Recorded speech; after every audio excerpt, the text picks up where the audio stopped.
Hey, it is Tuesday, December the 19th, 2017. You're listening to the last regular Giant Bombcast of 2017. That's right. It's the last one. Strap the F in. Yeah. I'm finishing it out by feeling like crap. Hello. Great. Yeah. Happy 2017. Yeah. Yeah. Good. And end it with Excuse me. getting over a thing. Also, I'll never get over it. the clock is ticking right now. Okay. We are on borrowed time in here. That's true. Right. Yes. There's a service. I thought something else had happened. I was like, fuck. No. Well, something is going to Something's happen. about to happen. Oh, great. We have a service announcement. Yes. Which is that apparently a fire drill is going to commence sometime in the next 2 hours. We were told a week ago that there would be a fire drill on Tuesday, to which I said, well, fucking great. Yeah. Didn't we just have a fire drill? So that was apparently... that was a false alarm. That was a false alarm, not a Okay. fire drill. There was a malfunction with the system in the building or something like that. Great. And so that led to the other unpleasant... When was that? That was 2 weeks ago? That was, 2 or 3. 2 or 3? Yeah. 3 maybe? It was the first week East was here. So I'm assuming that this fire drill test is to test the Figure out what happened. Yeah, figure out what happened and make sure everyone knows how to get out of the building. Also, in the last week of trying to narrow down when this was going to happen, the best we can now say is sometimes between 11 and 1. Sometime over the next 2 hours, Yeah. this show will be disrupted. I mean, if you're listening to it after the fact, we'll just chop that stuff out. Yeah, we're going to edit out the alarms, I'll think. probably leave 5 or 10 seconds in just so people can get the, feel like they're on the scene. Get some urgency going. Right. Yeah. Yeah. But if you're watching live, I guess get ready to switch to Periscope when we'll be out in the streets for some. I like when the fire truck shows up. I wonder Yeah. if these recording devices can convey how insanely ear-splitting our fire alarm actually is. Man, it is I wonder. crazy.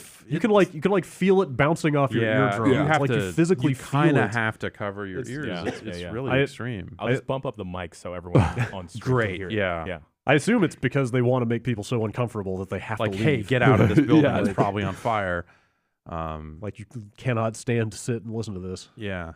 I'm trying to think, over the years, there used to be a lot of issues in this building with someone microwave popcorn again and fucking set off the fire alarms. I wonder if that's why they got the popcorn machine. I wonder. And then at some point, was it last year that there was some belt under the elevator that was smoking? That's right. And There's that set it off. Awful chemical smell in the building for 2 days. Right. Yeah. But I don't think there's been any actual danger. Not to be confused with the time that the building behind us was in danger of falling over on us. I guess that was It's been a wild 18 months of weird building related mishaps. It's been a wild 18 months. Yeah. Also that.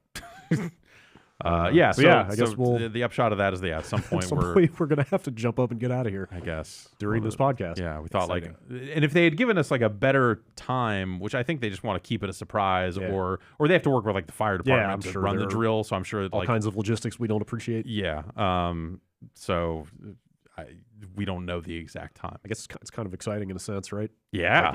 Anything could happen at any moment. You never Any know. one of these conversations that we're starting could come to a screeching halt, and we won't remember what we were talking about before. Every conversation could be your last. Whoa. I know, right? Yeah. So let's spend it talking about what matters. There you go. Games. Oh. What are they? Oh. Webster's Dictionary defines. And what are they for? Me. Yeah. Games are for Ben. Okay. Games for just him. Games as a service for Ben. Yeah. That's the t-shirt we're selling. Yeah. Or, whatever. Whatever else is going on. Right. Yeah. There's not much coming out at this point. We're at the end of the year.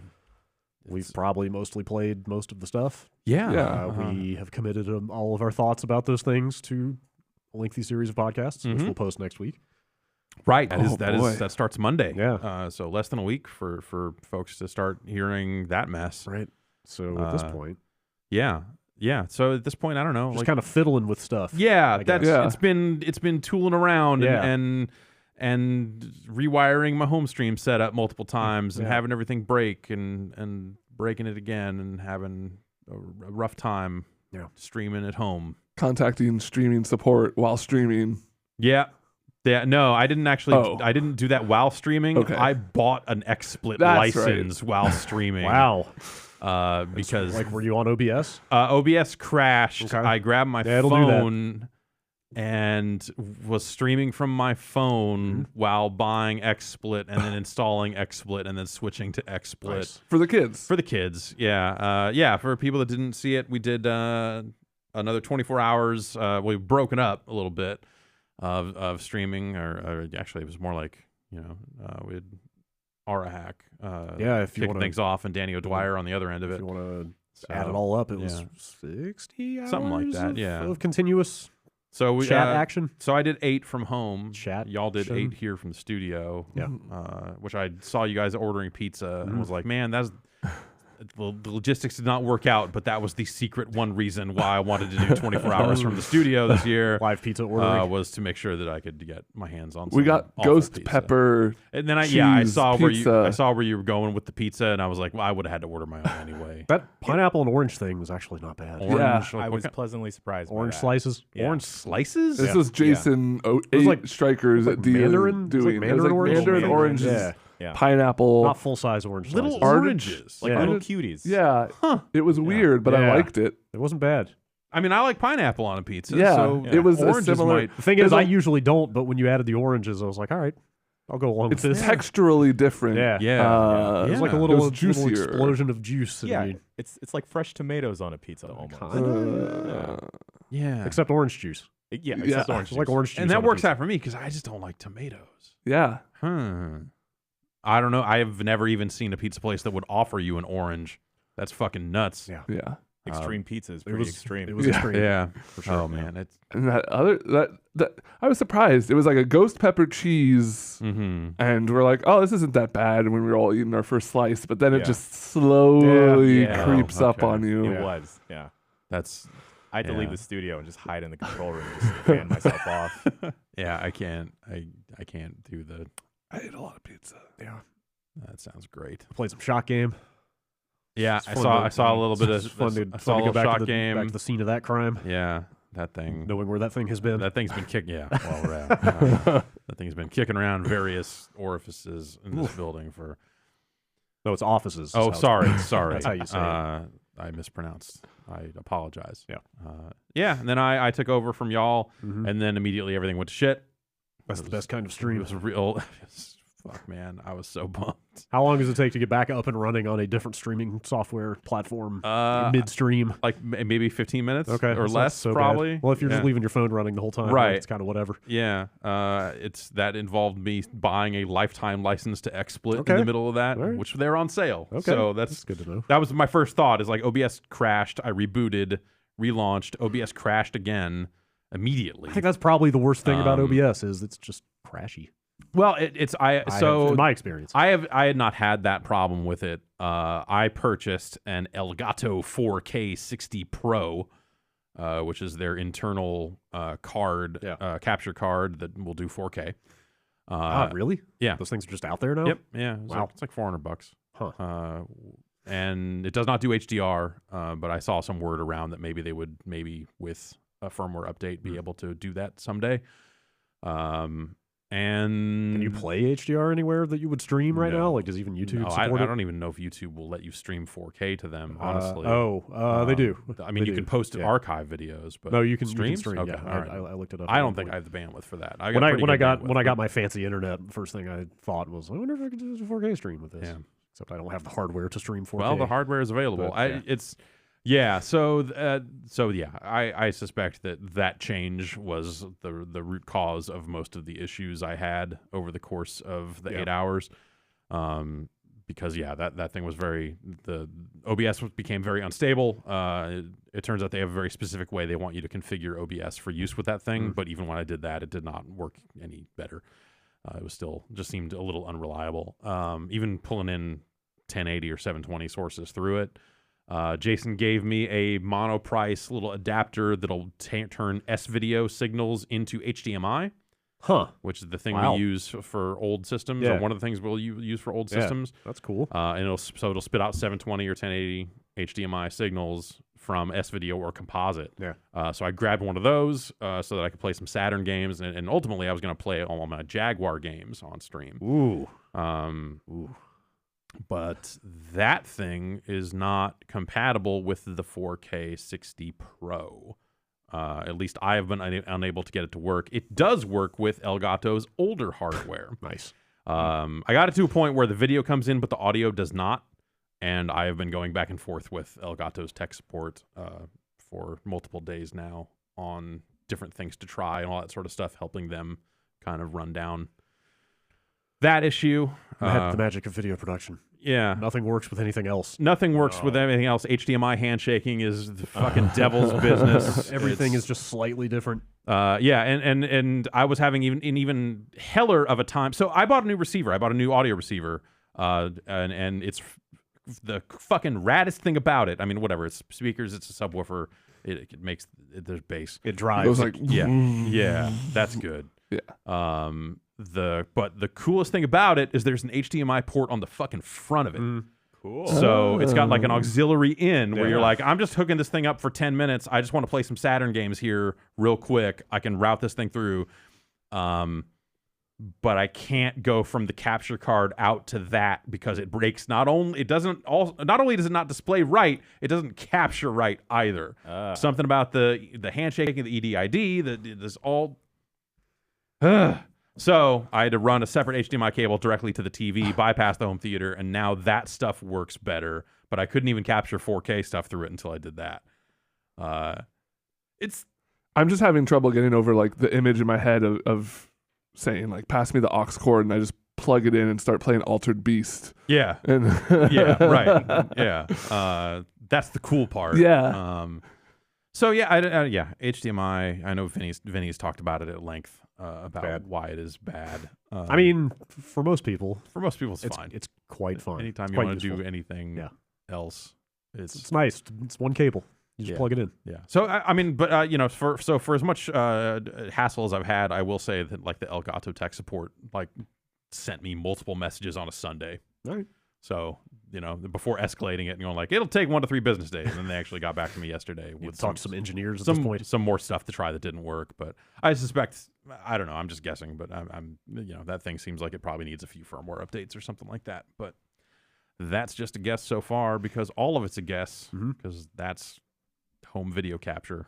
Except for the value of streaming Atari Jaguar games. Right, there's no guesswork about that. I don't even own that many Jaguar games. Yeah, I don't what are the Jaguar games that you would stream? Trevor McFur. Okay. Wolfenstein 3D. Okay. Doom. Classics. All. Hot Jaguar exclusives. Those are the 3 classics. Yeah. I mean, Tempest 2000. Wolfenstein, Doom, and Trevor McFur in the Crescent Galaxy are those are the three classic the holy video trinity games. of Jaguar. Do the math. Atari Jaguar. Like I don't own Fight for Life. I do own Tempest. I do have Alien vs Predator, which some people seem to like. Those people are wrong. That game is fucking garbage. It is a bad video game. But that's like people are like, oh man, AVP on the Jag. Like, no, dumbass. Yeah. It's terrible. I'm tempted to like look up which like 11 Jaguar games I own, but no, that's not worth it. Yeah, I don't know. So I ended up playing some Getting Over It. Okay. With Bennett Foddy on your stream. Yeah, because I played some of that on our stream. Yeah, I think that game is good. I like it a lot. That's my opinion. I think it is like a super well made. Yeah, totally. Super well made, deliberately bad thing. I mean. Dude, the commentary. Oh, did you do the math? Did you go back and play Sexy Hiking? What? That's the game that's the inspiration for Getting Over It. No, and so the commentary, like this is already deeper than I have gone. So for people who don't know, this is a game in which you're a man in a cauldron and you have a hammer. Oh, there we go. Here we go. All right. Now let's never talk about Getting Over It ever again. I guess we're just gonna get this over with then. It's gonna fade to black. All right, just leave it up. All right, we'll be back. But mute the mics probably.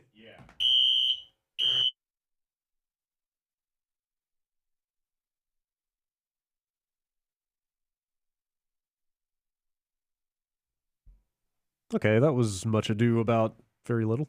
Yeah, we stood in It wasn't so bad. the alley Yeah. for 15, 20 minutes or so. Lived to tell the tale. Played some Street Fighter. Yeah.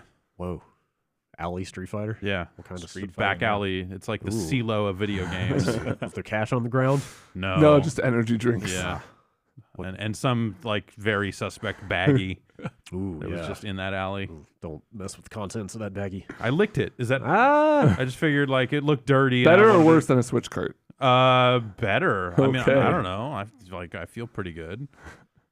I'm dying. Yeah. Which Street Fighter are we talking? The Switch one. Oh, I'm sorry. Okay. Yeah. Ooh, yeah. Yeah. Well, you know, hey, what Take the what fuck you are you gonna get. do? You're on the street. What, you know, You're in an alley you're gonna rig up a Raspberry Pi based solution. when the building is burning down around you. Yeah, Take the Street Fighter you can get. that's right. I was playing Dalsim, throwing Yoga Fire. I thought that was fitting. Mm-hmm. I was Wait. really hoping that you guys were actually playing a game, and I wasn't just holding the Switch to just hold the Switch. Yeah. Oh, I was about to ask if so you were holding it. I was about to ask Yeah. if you guys set up the kickstand because then it would basically be a Nintendo commercial. No, I got a package in the mail with some peripherals from a peripheral manufacturer, and one of them was a fucking metal kickstand for the Switch Whoa. that has room for like a backup SD card in it or something. It was just Wow. like, what? That sounds kind of cool. Why would I feel every time I use I mean, the kickstand sucks. yeah, every time I use the kickstand, which granted is never, it Yeah. feels like it's going to break. Yeah. The first time I popped it out, I thought I was going to break it Right, off. yeah. They sell them on Nintendo's website. You can buy a new kickstand for $4. I looked Great. it up. Just Different in case. colors? No, it's the same one. Nah. Just in case you were wondering. That's well, I mean, I've got this backup metal one now That's that crazy. will be all types of ready for That's intense. whatever the world may bring my way. Getting over it. Getting over it. Yeah. You play as a man in a cauldron. Uh-huh. You have a hammer, and you use the hammer to kind of poke yourself around and hook the hammer on things to climb a mountain of garbage and other stuff. You play it with a mouse, no buttons. No buttons, yeah, and Just the, move the mouse. and the mouse movement is kind of deliberately shitty. Well, it seems that is- way at first, but then it's eventually, it's very particular. Yeah, it's super sensitive, Yeah. but eventually you realize there's a logic to it. It's just not something that is intuitive right off the bat. So that's the thing is that the game has commentary along the way with the developer talking about inspirations for the game and also just ruminations on the act of failure. yeah, also, because yeah, it that is- stuff seems context sensitive Yeah. because he will respond when you screw up badly. Yeah. Some of that stuff is the best stuff in the game, where you just like fall and you just got some pithy quote. And you're just like, man, fuck, goddamn. And so anyway, during that commentary, he references the basis for this was a like really bad game called Sexy Hiking. Did he make that too? No. Okay. That someone else made, and it's kind of the inspiration. Because he's the creator of QWOP, we should yes, say. yes. people have pulled a tweet of his from 3 years ago where he's like, I just played Sexy Hiking, like blah blah needs to make a sequel to this game. Yeah. And a reply to that, it's like, maybe I will. Yeah. And that's what this is. Yeah. That's because pretty good. Sexy it's like it's a downloadable it's a thing for Windows, but a very old thing. Still, the original website for it is still up. A guy I forget the guy's name, but he made a handful of pretty rotten. I think this is technically the sequel to Sexy Hands. Anyway, it is the same basic idea of like swinging a hammer around and hooking it on things and all that other stuff, and it has that same particular feel to it. Interesting. But in that case, it feels like it has that particular feel to it because it's like it's a kind of a shitty thrown together. Well, I guess I don't know if it's thrown together or not, but it feels bad, and I think Getting Over It feels bad in the same way, where that is the game. It is you getting used to the control and how to interact with that hammer and how to pogo off of things and get up and get over it. Yeah. And I think it's really well made. I think it's kind of amazing. Yeah. I don't know if I'd call it bad because you can kind of get your head around. You can, Like, yeah. I mean, I'm definitely better at Yeah. it, but it's like it's you getting good at a bad thing. Yeah. Like QWOP is like Yeah. That's why I mentioned QWOP, because when you play this game and you think, okay, this guy made QWOP before, it makes perfect Right. sense. Like, Right. it's that same style of like, all right, this works on a logic. It's just not a logic that I can comprehend with my brain. Yeah, I guess I don't necessarily mean bad as in like low quality. Yeah. I mean It's just bad very more hard like to- it's fucking this is Yeah. if you had to set out to make a way to make a man run, QWOP wouldn't be it. Yeah. And Totally. that's the game, right? Yeah. And in that same way, the hammer and how you move the hammer is this game. Yeah.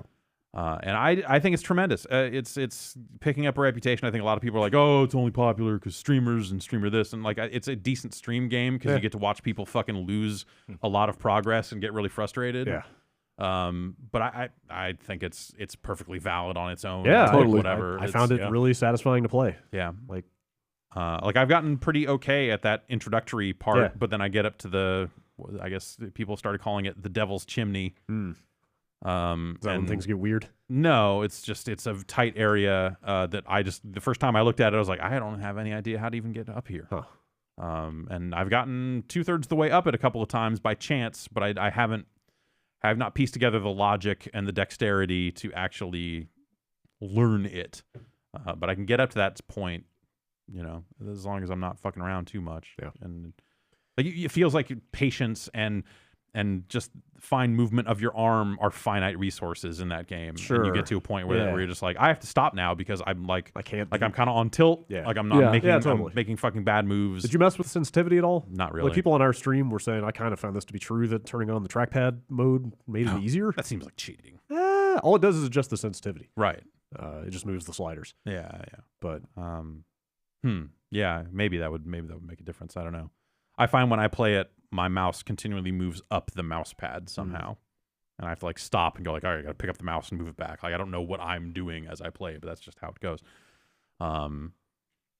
I like it a lot. I think it's awesome. I think it's really also cool. It's only $8. Okay. Like it's cheap. And like the speed runs are like 2 minutes. Yeah, the whole game is or like less than something, 3 minutes but- long if you blast through But it. you're not gonna. Which you never will. You never will, and you'd miss out on all the great, just like condescending voiceover stuff. It's really great in that it's become the new game that people come into your fucking like Twitch chat or whatever and be like, why are you bad at this? This game's easy, and you just like, fuck off, like shitbag.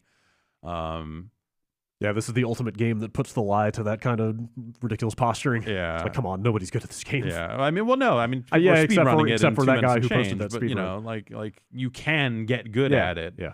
But to posture up and be like, why are you so like? That's the most ridiculous thing. Yeah. So I don't know. I enjoy that a lot.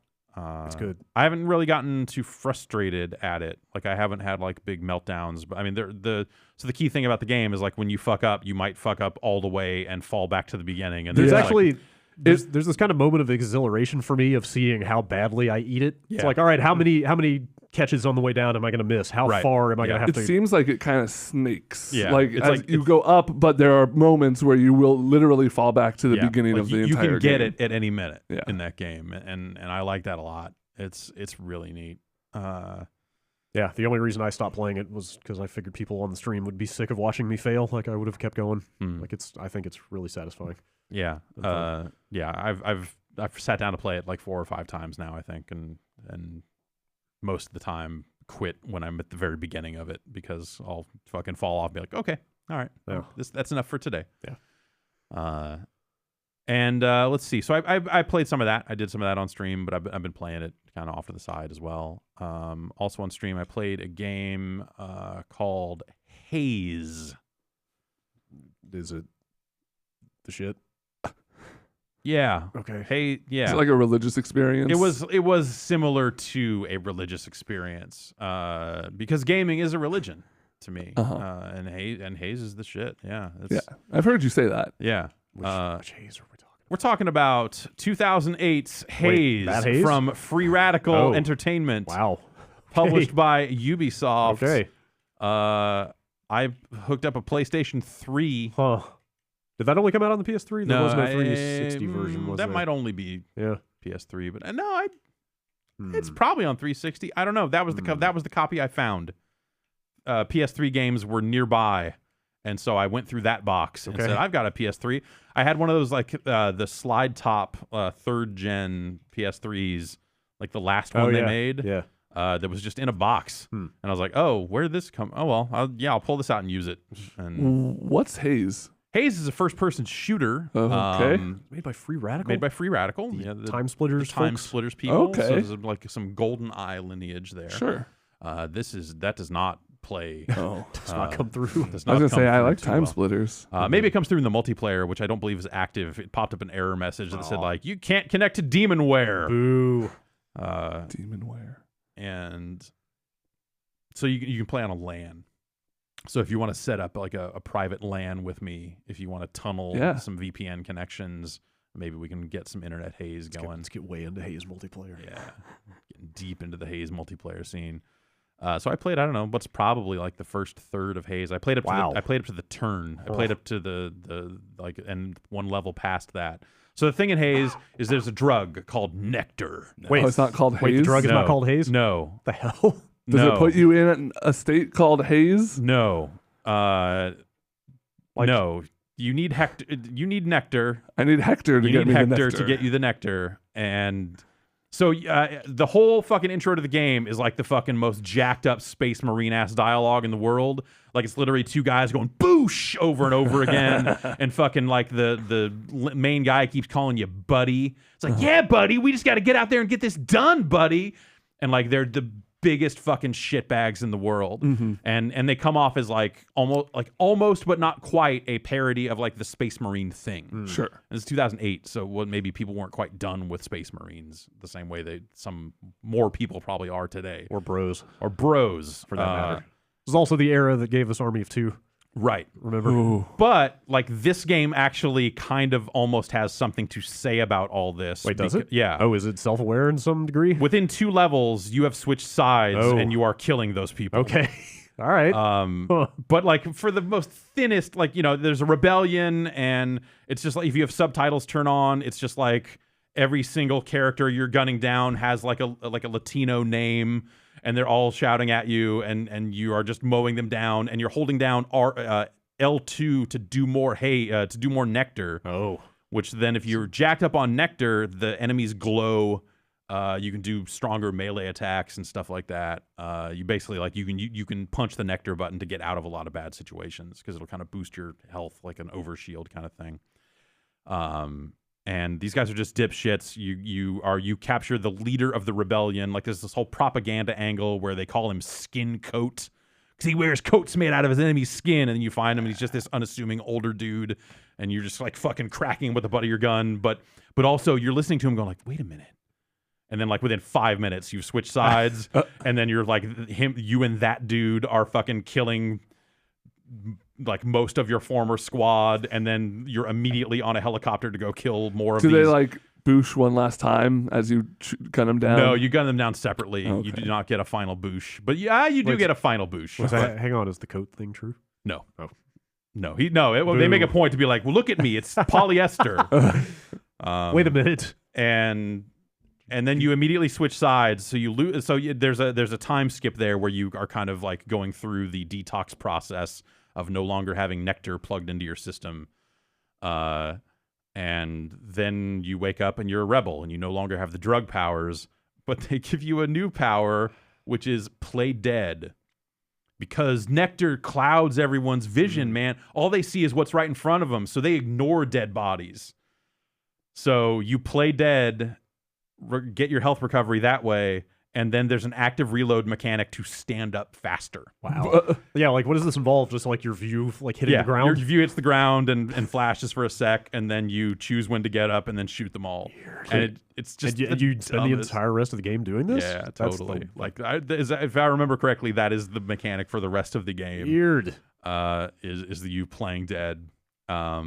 I think you come to find out that like there's a guy early on who like clearly hasn't been taking his meds, and he messes with your thing to fuck up your nectar intake, so it causes you to have these withdrawals, which causes you to realize that the world is not what it seems and all this other stuff. It's like it's a bad shooter, especially for like, you know, when you think about games that had come out by 2008. You know, we're talking like Halo 3 and stuff like that. Like, you know, there's, you know, we're talking Call of Duty 4 at that point. Right, yeah. Which was 2007. Right. So, like, by the time Haze came out, it felt like this.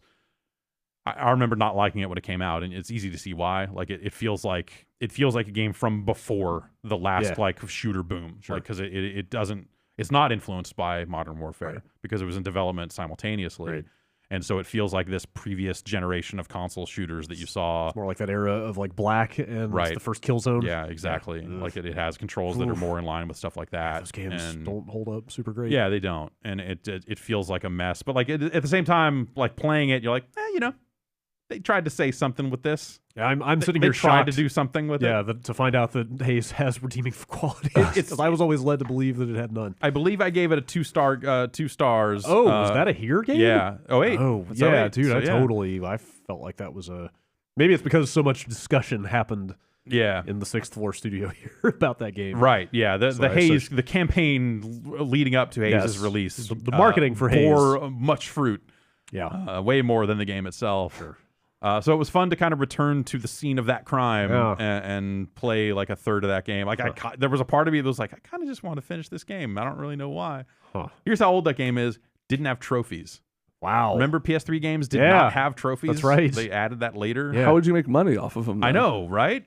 It's useless. I played Haze and it was a waste of damn time. I signed up for that stupid thing. Oh, God. I have not gotten my 10 platinums yet. All right. Well, Also, I guess it's probably a one-time thing.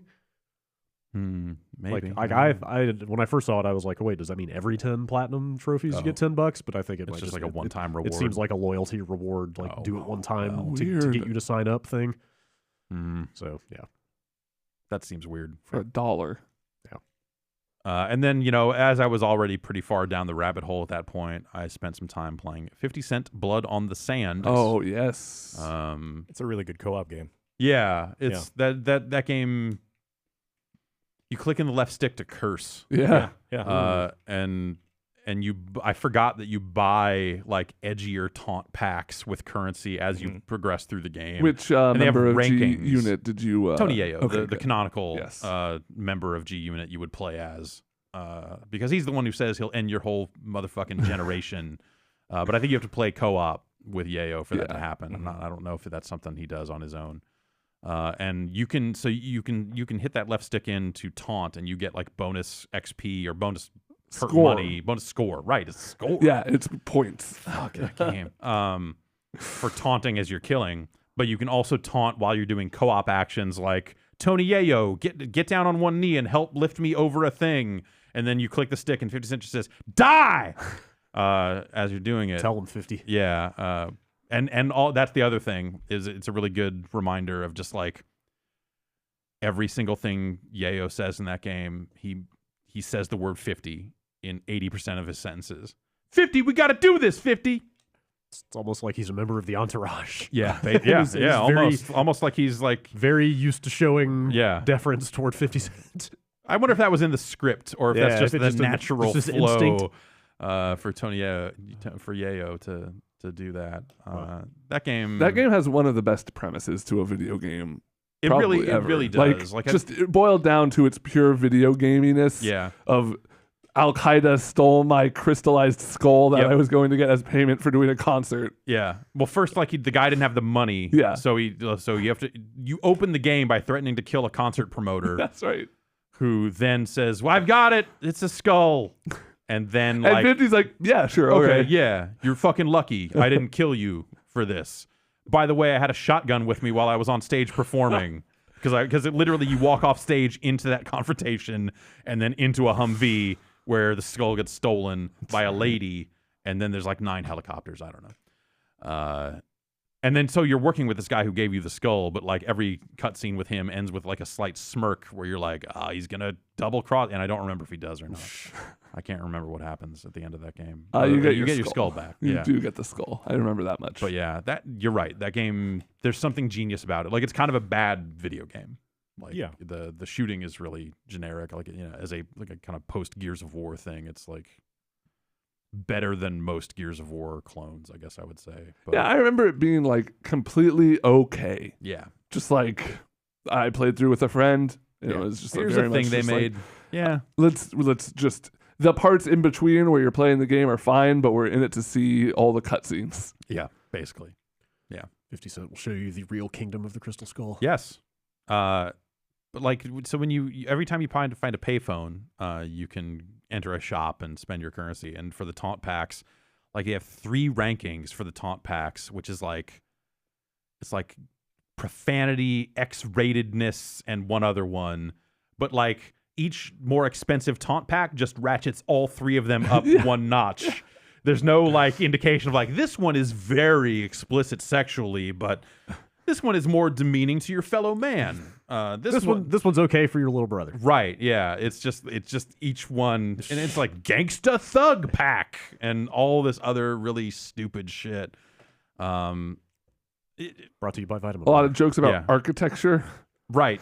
Yeah. Like Tony Ayo pointed at, like asking Fiddy what kind of architecture it is, and him like being like, "No, it's not this. It's this." Yeah.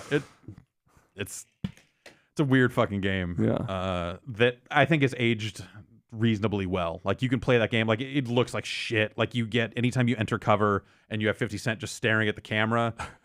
He's just dead-eyed. 50 Cent. His lips don't move when you taunt. Hey, dude, he's been shot 9 times. He has. Give him a break. I mean, yeah, this sounds right. like a 50 Cent. Yeah, I guess. Yeah, honestly. Well, but the game really gets by on this narrative. Pretty accurate, ultimately. But it's okay for what it is. But yeah, score. All these challenges pop up like shoot 8 of these guys in 20 seconds and you'll get points and like a grenade or something. Like it's just a bunch of useless stuff. It's a strange video game. Streaming for long periods of time will make weird games come out of the woodwork. Yeah, I have found. Yeah, definitely. Fuck, man. By the end of that night, I was like scrambling because everything had broke so much that I couldn't even use the capture card at all. So it was just like, all right, let's play some Bushido Blade 2. Right. Here we go. Yeah. Which is it was a fantastic game. We need to be playing more Bushido Blade as a culture. Yeah. I think. Settle arguments that way. Yeah. It's very definitive. I certain purity to it. Yeah. Like Nidhogg, I think, has like some of that same spirit in a lot of ways. But there's something about, for me, it's that like that's a PlayStation game that was like pre-analog stick, but it still has a lot of 3D movement in a kind of a way that with like that a weird feels camera, good. but like it doesn't really obstruct too much. It's just like it's kind of like it's like a weird brutalism in its camera work and how it like frames stuff, especially when as you like get further away from each other, right? And like trees will start to get in the way and stuff. Yeah. But like it all kind of fits the weird atmosphere. Like right. Yeah. It's a really strange game that like it feels like it's gonna have depth in the move set, but that's not where the depth really comes from. It's more just the positioning and just kind of the raw, just like range of your attacks and knowing what to use when. It always felt just like deeper than it is to me. Every time I pick that game up, it's like, oh, I feel like I have 1,000 moves. I'm like, no, you super do not. Yeah, I don't know that studio Lightweight. I don't know if they're around anymore, so I don't know who would make a third Bushido Blade, but that would be neat to see something that was more in those lines. Like for a while, I was like, Nidhogg exists. Like you don't need stuff like that. I mean, we had Deadliest Warrior. Yeah. We did have Deadliest Warrior. The thing with Nidhogg is that like as fast as those matches can turn in the other direction, like you still see the end coming when it comes. You know what I mean? Right. Yes. Like eventually somebody's going to break away, and you're like 30 seconds before they win. You're going to be like, right. all right, you're going to win.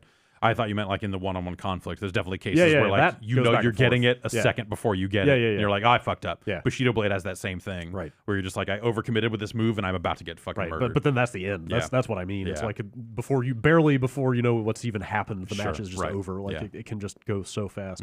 Yeah. Which is kind of crazy. It's a good game. Yeah. It's a good fighting game. We should get some good fighting games in here one of these days. How would you know which games are good that are fighting games? Well, I think there's a scientific method to be applied. Oh, okay. That we've built. We're building a list of the greatest fighting games of all. Hashtag building the list of not just the greatest, but every fighting game. Yeah. From great to not great, from Oscar 120% Burning Fest excellent, all the way down to power moves. Is that the current leader? As the current leader. Wow. In the Ranking of Fighters pantheon. It's a pretty good fighting game. It's a really. I hadn't played it before that one UPF. It's really fun. It's really fucking good. And scientifically the best. And there are a lot of fighting games out there. Yeah. He's really doing a I public know a service. couple. Yeah. Well, by ranking them. You ever play Breaker's Revenge? I have. Breaker's Revenge is all right. Pretty good. Yeah. Yeah, so that's something. Let's say Q1. Okay. Not January. Yeah.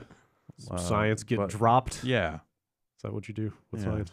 Drop it. That's the hope. After that stream, I went home with a brand new personal computer. That's right.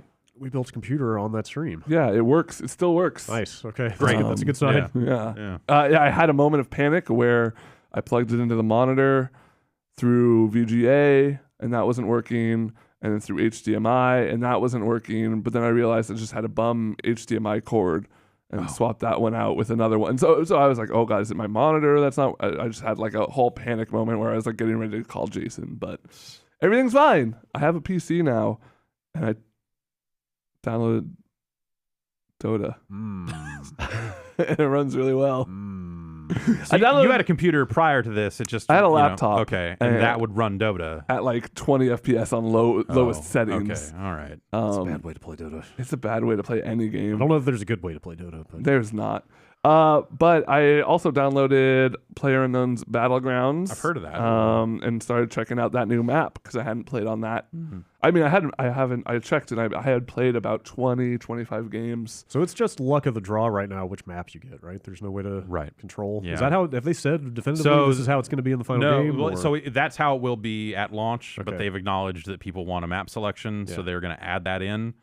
At some point after launch, but they've also acknowledged that like that's a bad solution. Yeah. Because if you look at it, they've got solos, duos, and squads, first person and third person, and now 2 maps. Yeah. Like for some regions where there are not a lot of players, that's too many options, and it might be hard to fill up a game. Those are hopper. Those are like solutions that only work when you have a game that is one of the biggest games in the world. Yeah.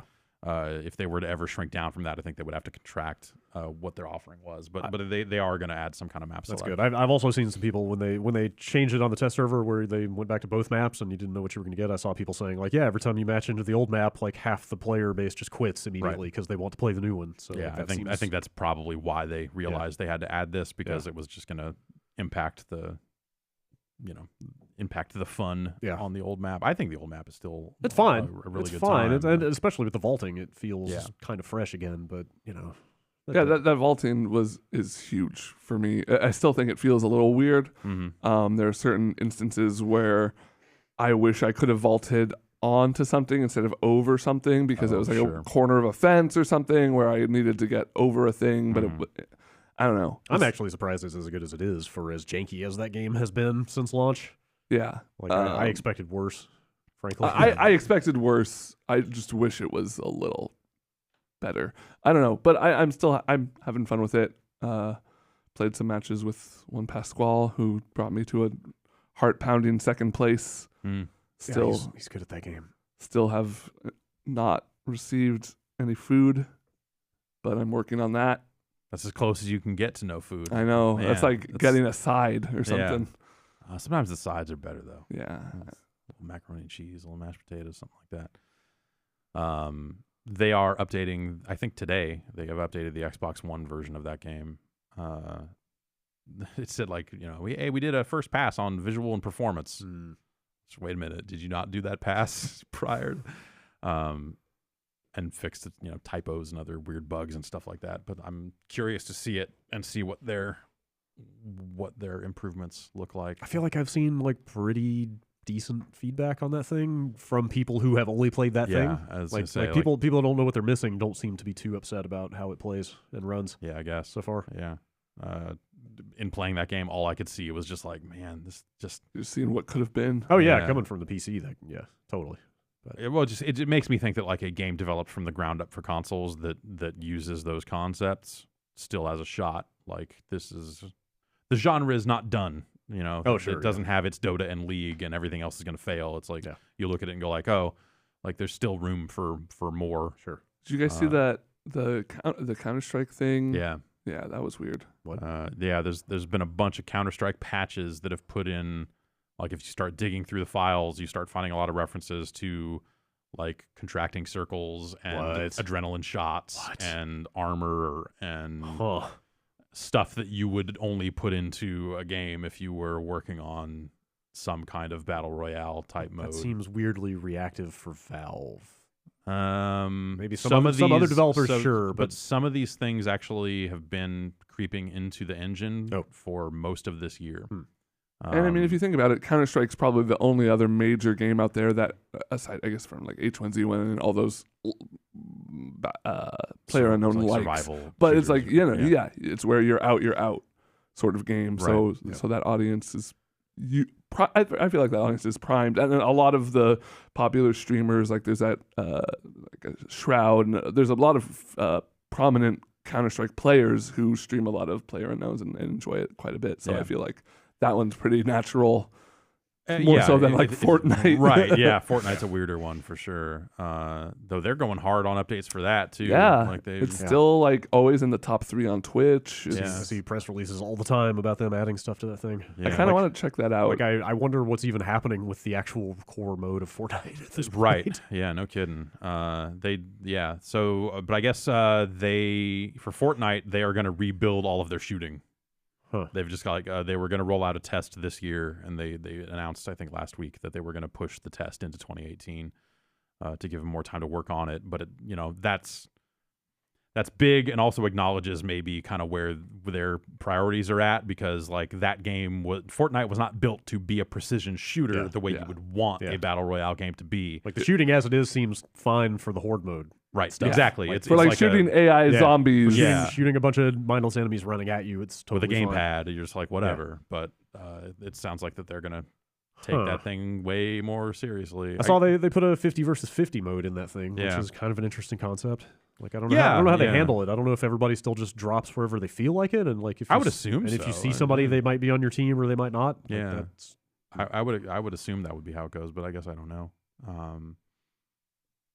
Yeah, they're doing their thing. I will probably check back in on that game when they overhaul the shooting. But at the same time, like it seems like high level Fortnite battle royale play really is about the building, and that's the stuff I'm not really keen to like get too into. So. That's the stuff that I would be more excited about. So I think I am going to check in on that now that I got a PC running. Yeah.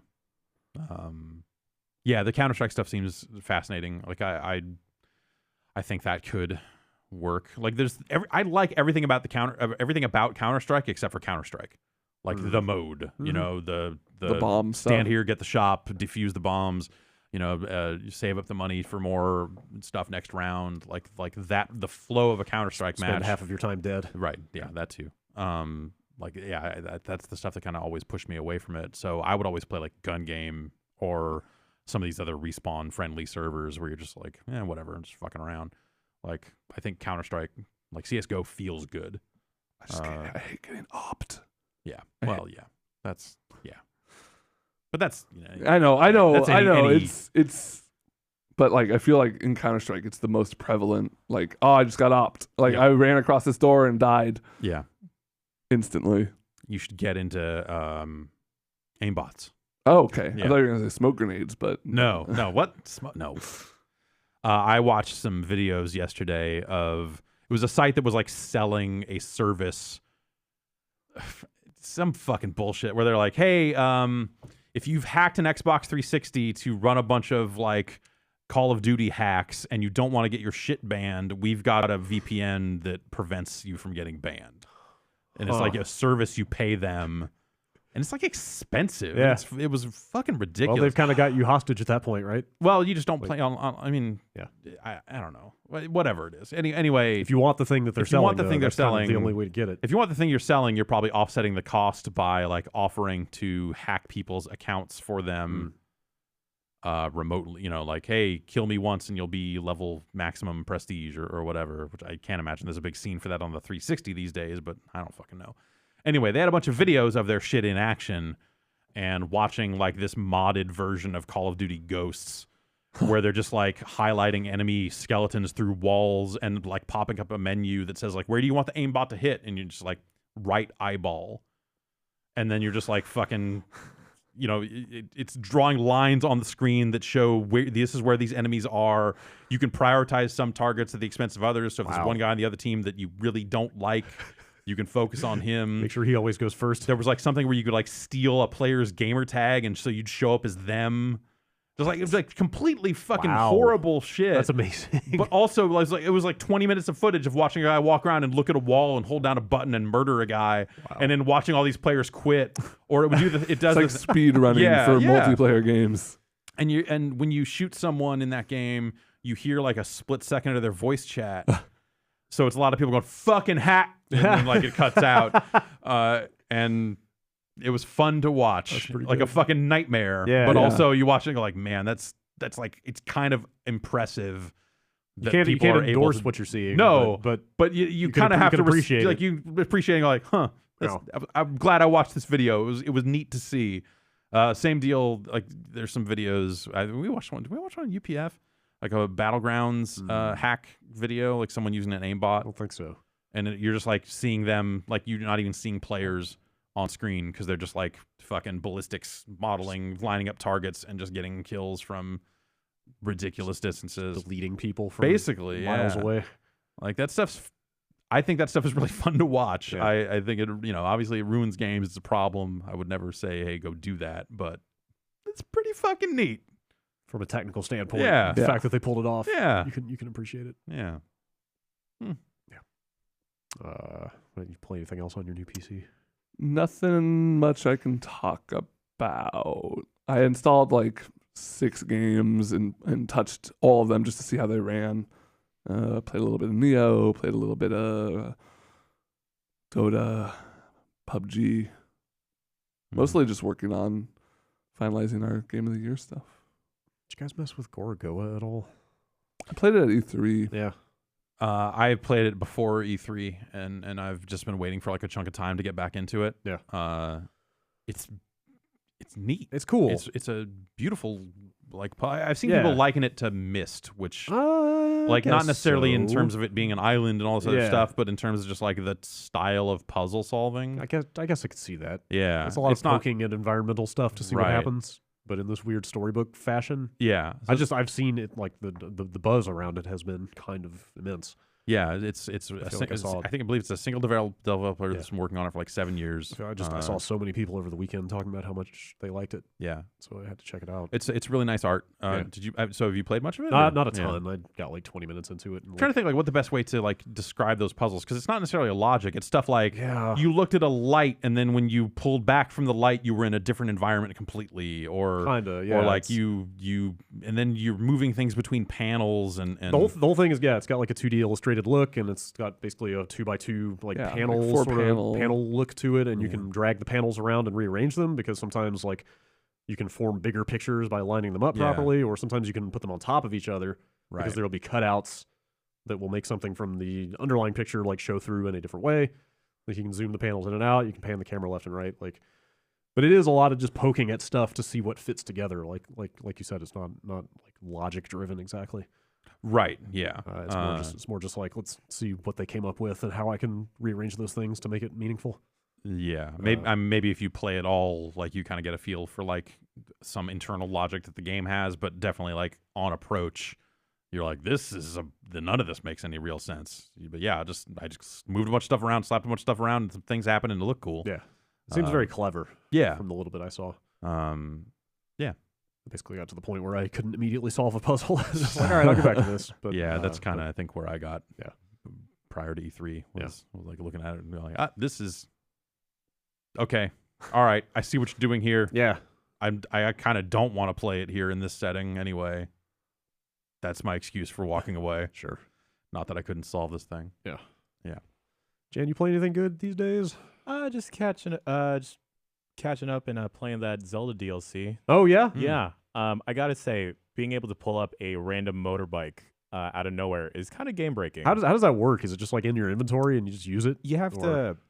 You gotta go do some shrine quests, and then you can pull it up. And I gotta say, I didn't use horses at all playing the main game. I would just run across and just glide through. But having something you could just call upon is a lot easier. It makes fighting the Guardians a lot more fun. Mm-hmm. You could do the whole tackle thing that you could do with a horse. Can you like shoot the bow from it? Yeah, you can jump off, shoot the bow. Wow. I definitely, and some of the armor and the weapons, it's neat. It's neat. Yeah. Was happy that it was one of those things where they're just not teasing it for a while, and then like, oh, I can play it right now. It just came out of nowhere. Yeah, that was cool. Did you see they put just like that map feature they put in the first DLC? They just like made the horse better in this. They're like, oh, now you can call your horse from anywhere. It can't be too far away anymore. Oh, just like weird improvements. Yeah. Just like, maybe you should. But that's like in DLC and not just a patch for everybody. Right. Yeah. That's it's part of this new pack. Yeah. Weird. It's kind of weird. But I think it's time for me to dip back into Breath of the Wild. Yeah. I want to finish it. I might. I'm gonna start fresh on Switch. Yeah, I decided. Yeah. I think that's the way to go. Did you guys keep up with the hacking in that thing at all? Like, I mean, it's just that initial wave. I saw a bunch of screenshots of like Thomas the Tank Engine. Right. So now that people have gotten their hands on this DLC, they are doing that to the motorbike. Oh, great! And like, there are some pretty amazing gifs out there of like Link riding Sonic the Hedgehog around, and it works. Finally, my dream. Right. You finally realize your headcanon. Is the Switch waterproof? Could I take it in the shower? Maybe. There's probably a case for that. All right. Just make sure you water-based. Never mind. Water-based lubricants only. Never mind. Just forget I said anything. Yeah. I also tried to play Fallout 4 VR. Oh, yeah, that came out kind of randomly. Yeah. I think maybe they had announced it. I just looked at Steam one day and I was like, wait, that came out? Yeah. Huh. But I did not get very far because it's got a crash bug in it where it crashes at character creation. So I get to watch the guy look in the mirror and say, war never changes. And the lady goes, you'll be great. And then they freeze. That's a bad time to crash. Yeah. And so you didn't actually get to walk around. So I didn't actually get to play. You didn't get to talk to that shitty insurance salesman? No. Because I played that game at E3, but it seemed like they had a bunch of stuff maybe disabled in it. I only had 5 minutes with it, and it seemed like the bigger exploration stuff was kind of not there. Like, it was at that first gas station you find, and it was basically just a combat demo. They were just like, hey, play this for 5 minutes and shoot these. Right. Whatever. Someone wrote in and told me I want to check this out because it seems like hilarious and like kind of maybe even a little damning. You know how pretty early on there's that gun in a case that you can't get to? Yeah. It's like it's locked up. Apparently in VR you can just lean through and grab it. That's amazing. Yeah, it's like a very hard lockpick. It's like 100 skill lockpick or something. So the idea is you're supposed to like find that key or go back later and get it. And if this is I want to try this. Yeah. I'm going to try it here because we have a Vive here and all the crashes seem to be around Oculus. But maybe not deliberately so because it does run. It's not I don't think it's some lawsuit petty thing. So I kind of want to give that a look to see because that sounds broken in a way I can sort of get behind. Totally. Like, it makes me wonder if they'll even bother to fix that or if they're just like, you're playing Fallout as a ghost man. Totally. Have fun. Like, whatever. If you can physically find ways to get around this game, then just do it. Like, who cares? I wonder. Yeah, I want to see how that works. Yeah, I don't really have a lot of personal desire to play any version of Fallout 4, honestly, but I do want to see how a big game like that translates into VR. Totally. So, yeah, and I don't have a PlayStation VR, so I can't do it with Skyrim. So, I'll do it with this. Yeah.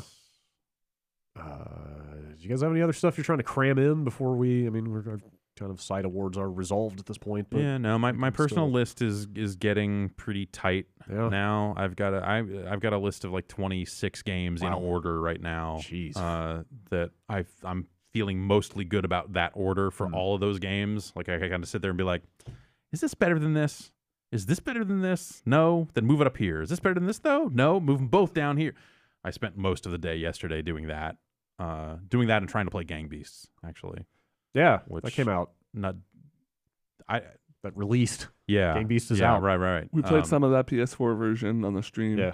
Yeah, seems good. I had trouble getting into multiplayer matches. Like I've gotten into some, but over the weekend it was like returning error messages, and then sometimes it just says searching and never finds anything, which I take to mean it's working, but not enough people are playing or something like that. I don't know. We played that soccer mode. Yeah, that soccer mode is good. It wasn't bad. Better than you would think. Cool. I was looking. I saw that it was in there, and I definitely thought like I bet you could do a really good dumb soccer at thing. One point I was grabbing Rory and Brad with my guy while Jason was just running around kicking the ball into the goal. That was the point that it broke for me because there was no way to get I think you guys could have hit me. I think you guys should have I was hitting every button I could find and nothing was working. He was just running around with both of us like up in the air. While Jason scored goals over and over.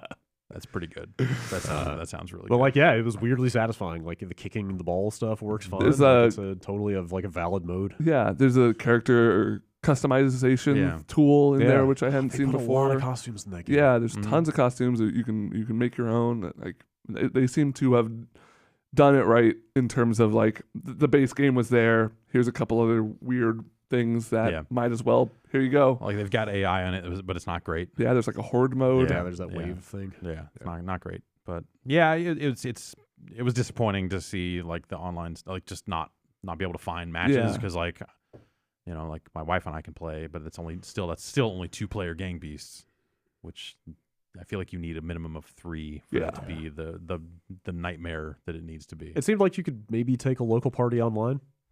It seems like you could. Yeah, I don't know. I did not try that. I assume that version goes up to 8. It does online. It does. Yeah. I did get into some 8-player matches, and people got pretty good at gang beasts. Yeah, I bet. Turns out I'm not terrible at gang beasts. So I was after I decided that I was going to actually think about how to play gang beasts instead of just mashing buttons and having a great time. I had a less good time, but B, I got a lot better at gang beasts. Yeah, that's fair. So I was like, this is a weird trade. How does it score the online stuff? Because you can't set that yourself, right? You just hit go. It's first to 3. Is that what it is? Okay. Yeah. It's good. Yeah. But yeah, I don't know. My list is coming together. I don't know that I feel like I've played what I'm going to play. I finalized my top 10 list, and then this morning realized I forgot a game that is definitely should be in that list. But now if you forgot it, should it? If you forgot it this long, does it actually belong on your list? Yes, for reasons that will become clear to the listeners when those podcasts release. Okay. All right. Sounds like sounds like now it's top 11. So I got to figure out. I briefly thought about writing a top 25. Yeah. I think I did. There. I think I did like a top 12 or something last year. Yeah, it's a pretty good year for games. Yeah, I spec'd out my list late last week and came up with 7 games that I would definitely put on a top 10. So it just led me to wonder if I'm a broken human being. Well, this year. Though the other thing I would say though is it's a really good year for games, but I feel like every game has flaws. Yeah, that's kind of what it was. There are a lot of really strong candidates out there, but every single one of them you can shoot full of holes. I feel like there's nothing that's like truly unassailable that came out this year, which that's true of most years. But for as much as everyone talks about how great this year was, I think you definitely find like a lot of stuff can be definitely like picked apart, or not. It doesn't even have to be picked up. You look at it and go like, well, this is like the story here is incredible, but the gameplay sure is this, right, and vice versa. So yeah. I just ran into issues of just like, I didn't finish Pyre. Like I can totally see putting Pyre on my top 10 list, but maybe I would hate the ending if I finished it. So I don't know. Maybe that doesn't deserve to be there. Yeah. Anyway, Game of the Year. It's exciting. You guys want to talk about news? It's exciting. I don't know about news being. I love news. I love the guys enjoy the news. Maybe not this week. You can get it 24 hours a day. Did you know? That's right. You can get it where you live. News is all around us. Yeah, we live in the news. Yeah, you just hear it coming in through your headphones. Sometimes we are the news. I got news. What's that? Let's hear it. I had a really good breakfast. Oh yeah. Yeah. Go on. That's awesome. It was kind of just like an assortment of a lot of little things. Had a leftover corn souffle. Okay. That's you're stretching the definition of breakfast in ways that I totally approve of. Yeah. It's like a cornbread, but a little wet. Okay. Mm-hmm. Like a little moist, like way more moist. I can see cornmeal being part of breakfast in some way. Yeah. So it reminded me of hash browns, but not at all. I went to a cafe over the weekend and got burned pancakes. Ugh. Was that on the menu? No, it was just on the menu as pancakes. But they sure did bring them to me overcooked. Are they griddle cakes at that point? I guess so. Maybe. Yeah.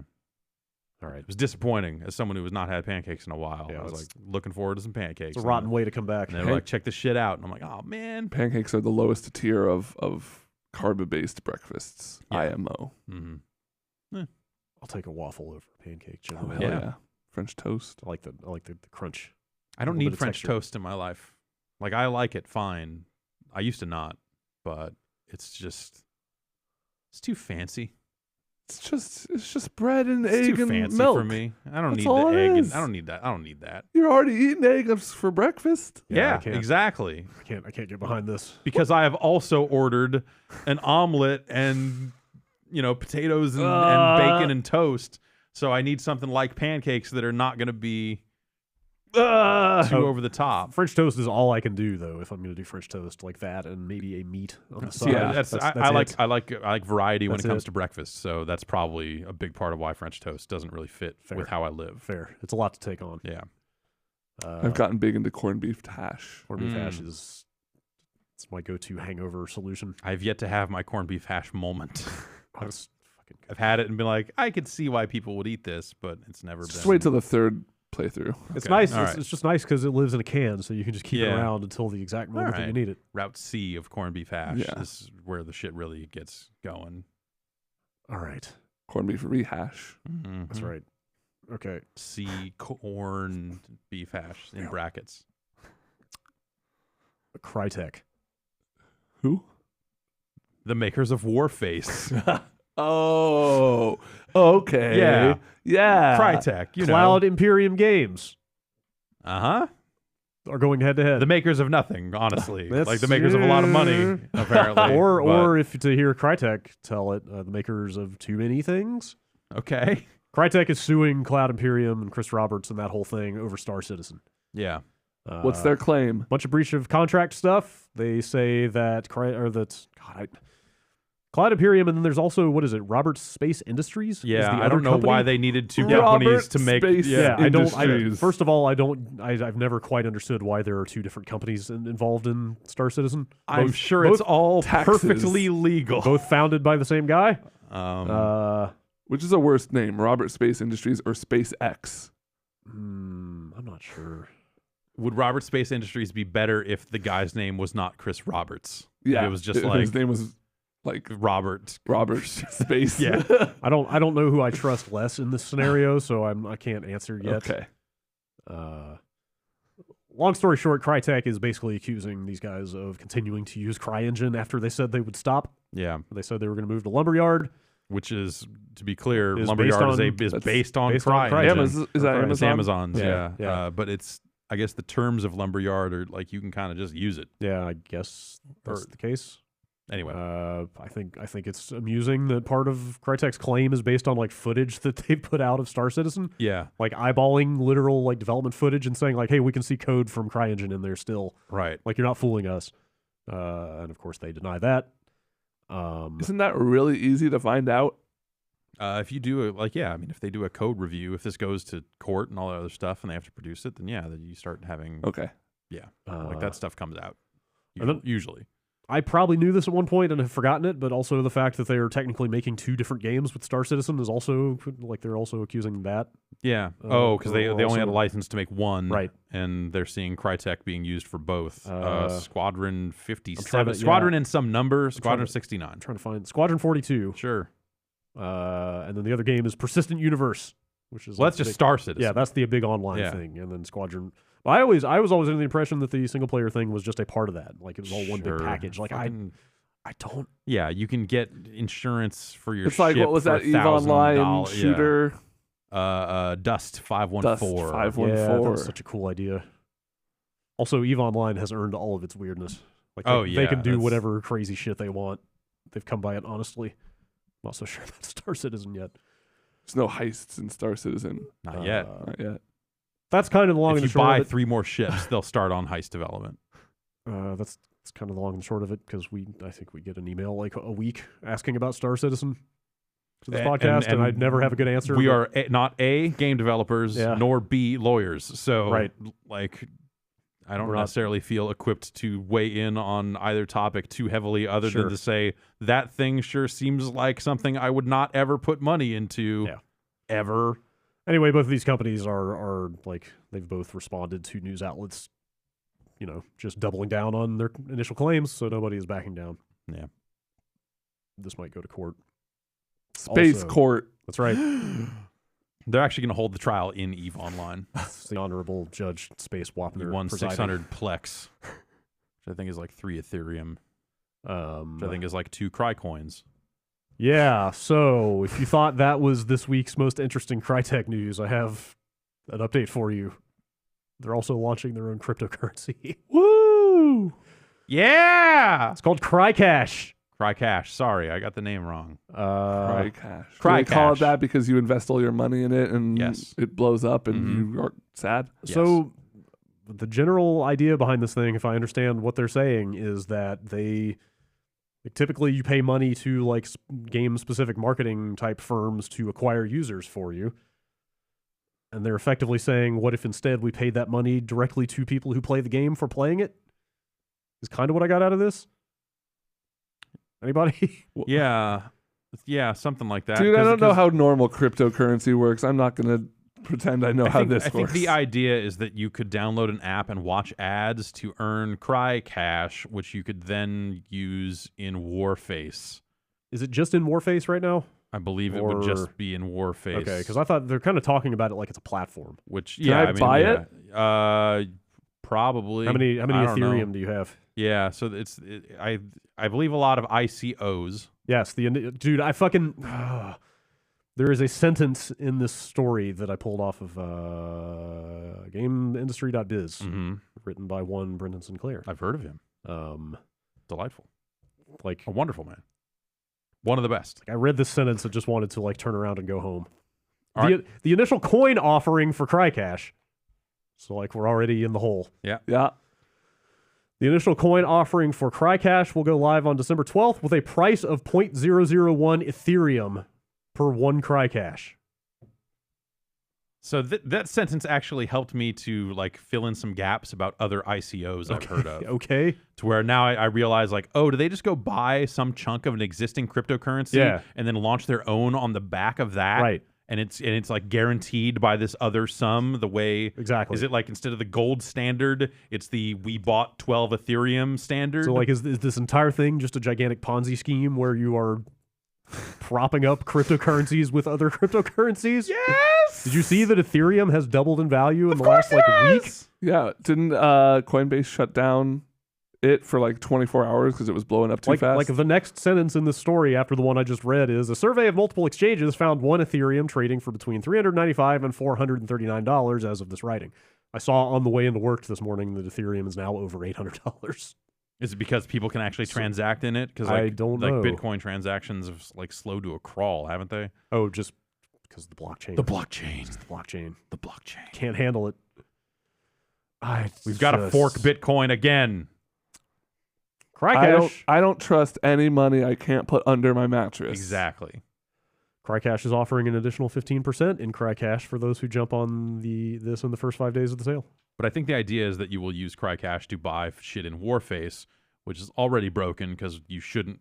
Like Warface is not a very good game. Yeah. So, launch this. Okay, coin here thing. it is. Yeah, CryCash is expected to integrate into Warface early next year, and CryCash is hoping to integrate the currency with games from other publishers as well. Fucking what? Yeah. So why would they cut you in? You know, because the whole point of CryCash is that Crytek takes a percentage of every transaction. There are transaction fees around this stuff. So why would you do that? I don't know. Why if you were making some other game? Like there are a zillion other payment systems in there that are like more stable and don't fail.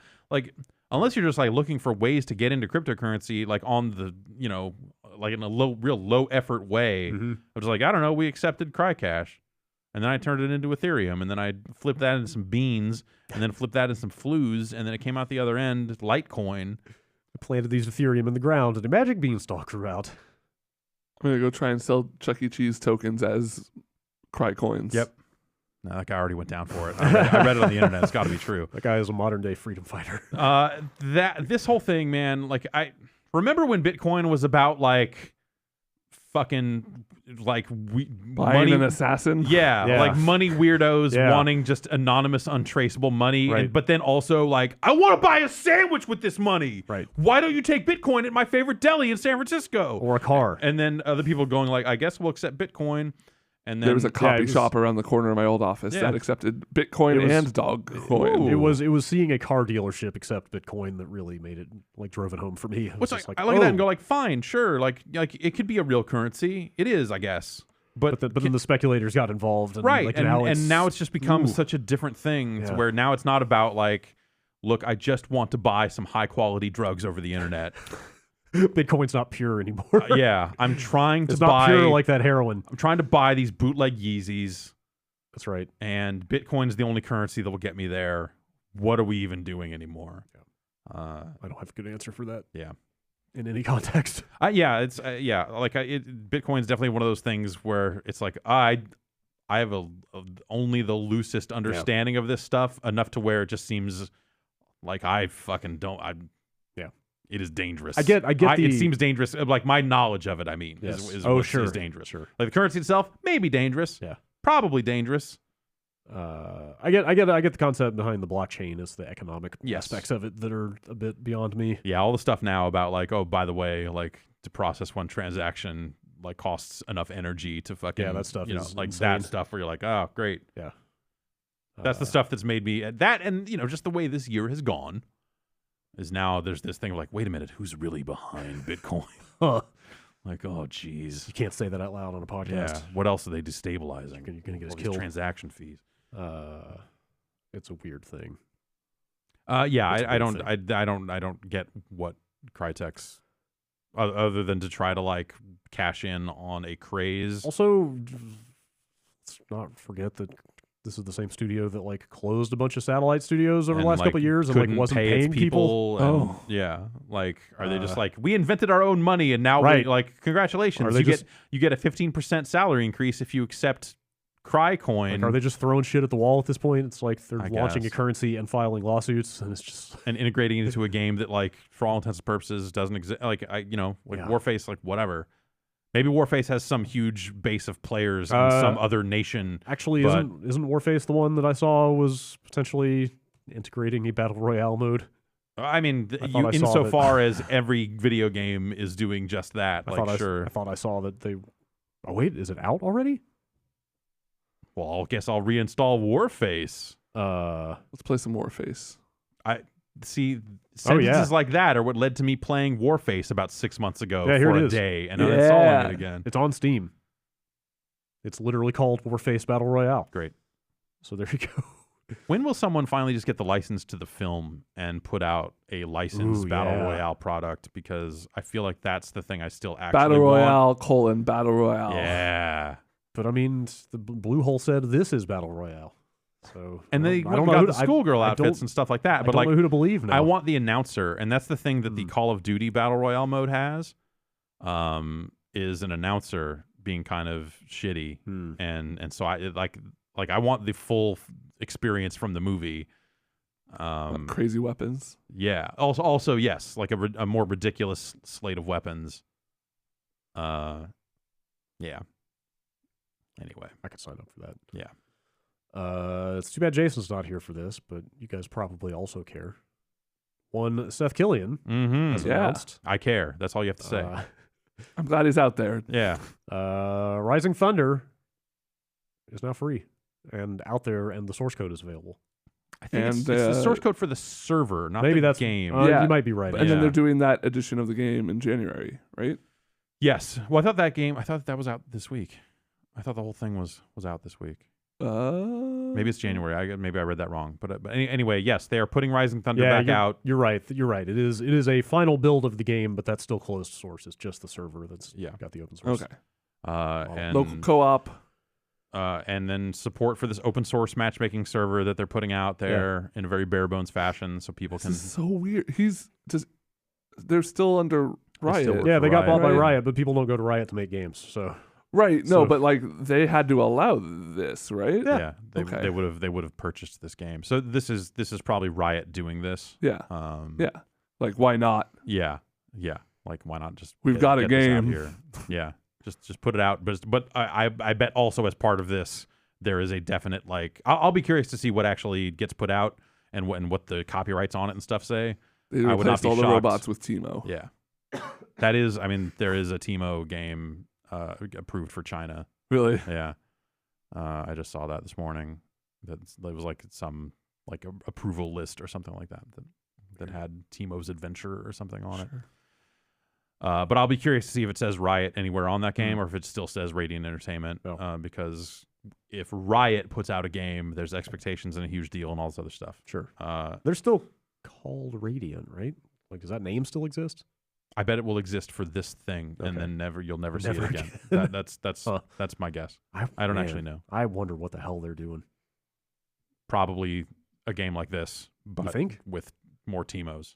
Maybe. I don't know. I have no idea. Yeah. Or maybe it's just their netcode. Maybe the netcode was the appealing part of it. Maybe.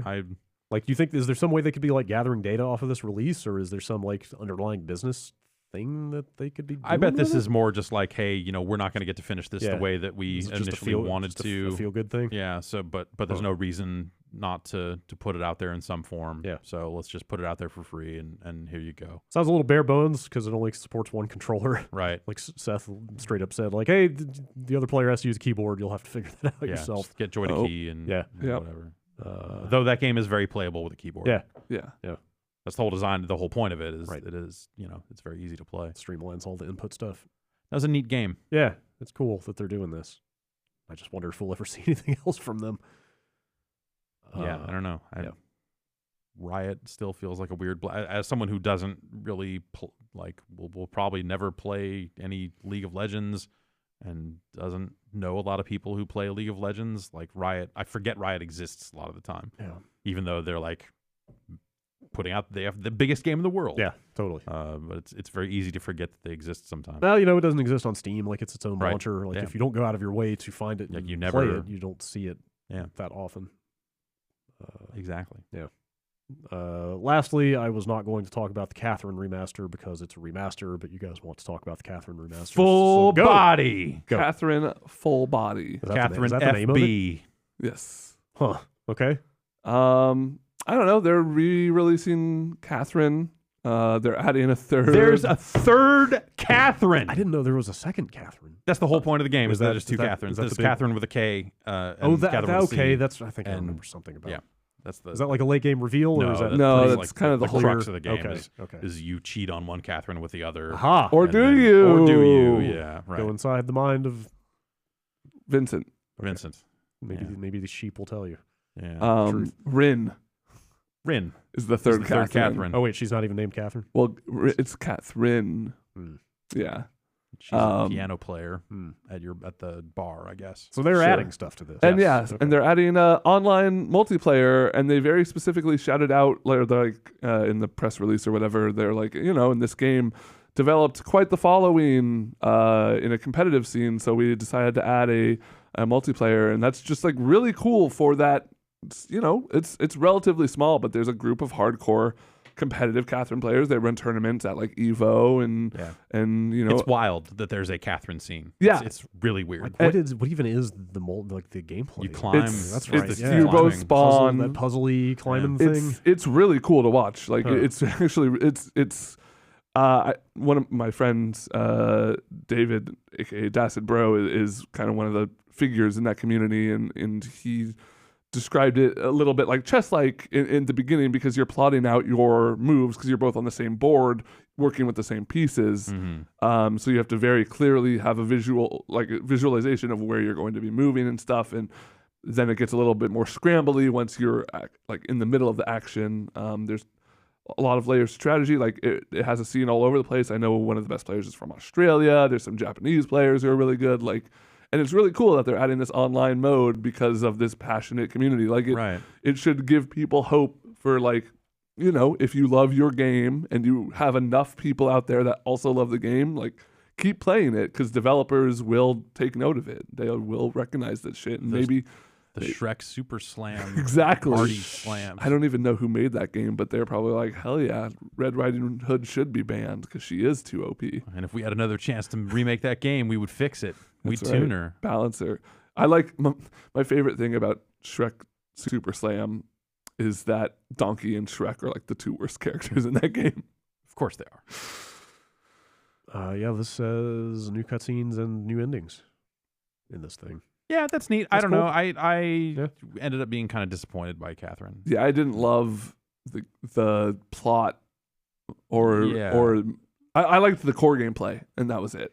It's okay. I didn't really fall for it either. Like it was a neat way to kind of visualize the story progression or something like that, I guess. But by the end of it, I was dreading the actual video game part of Katherine.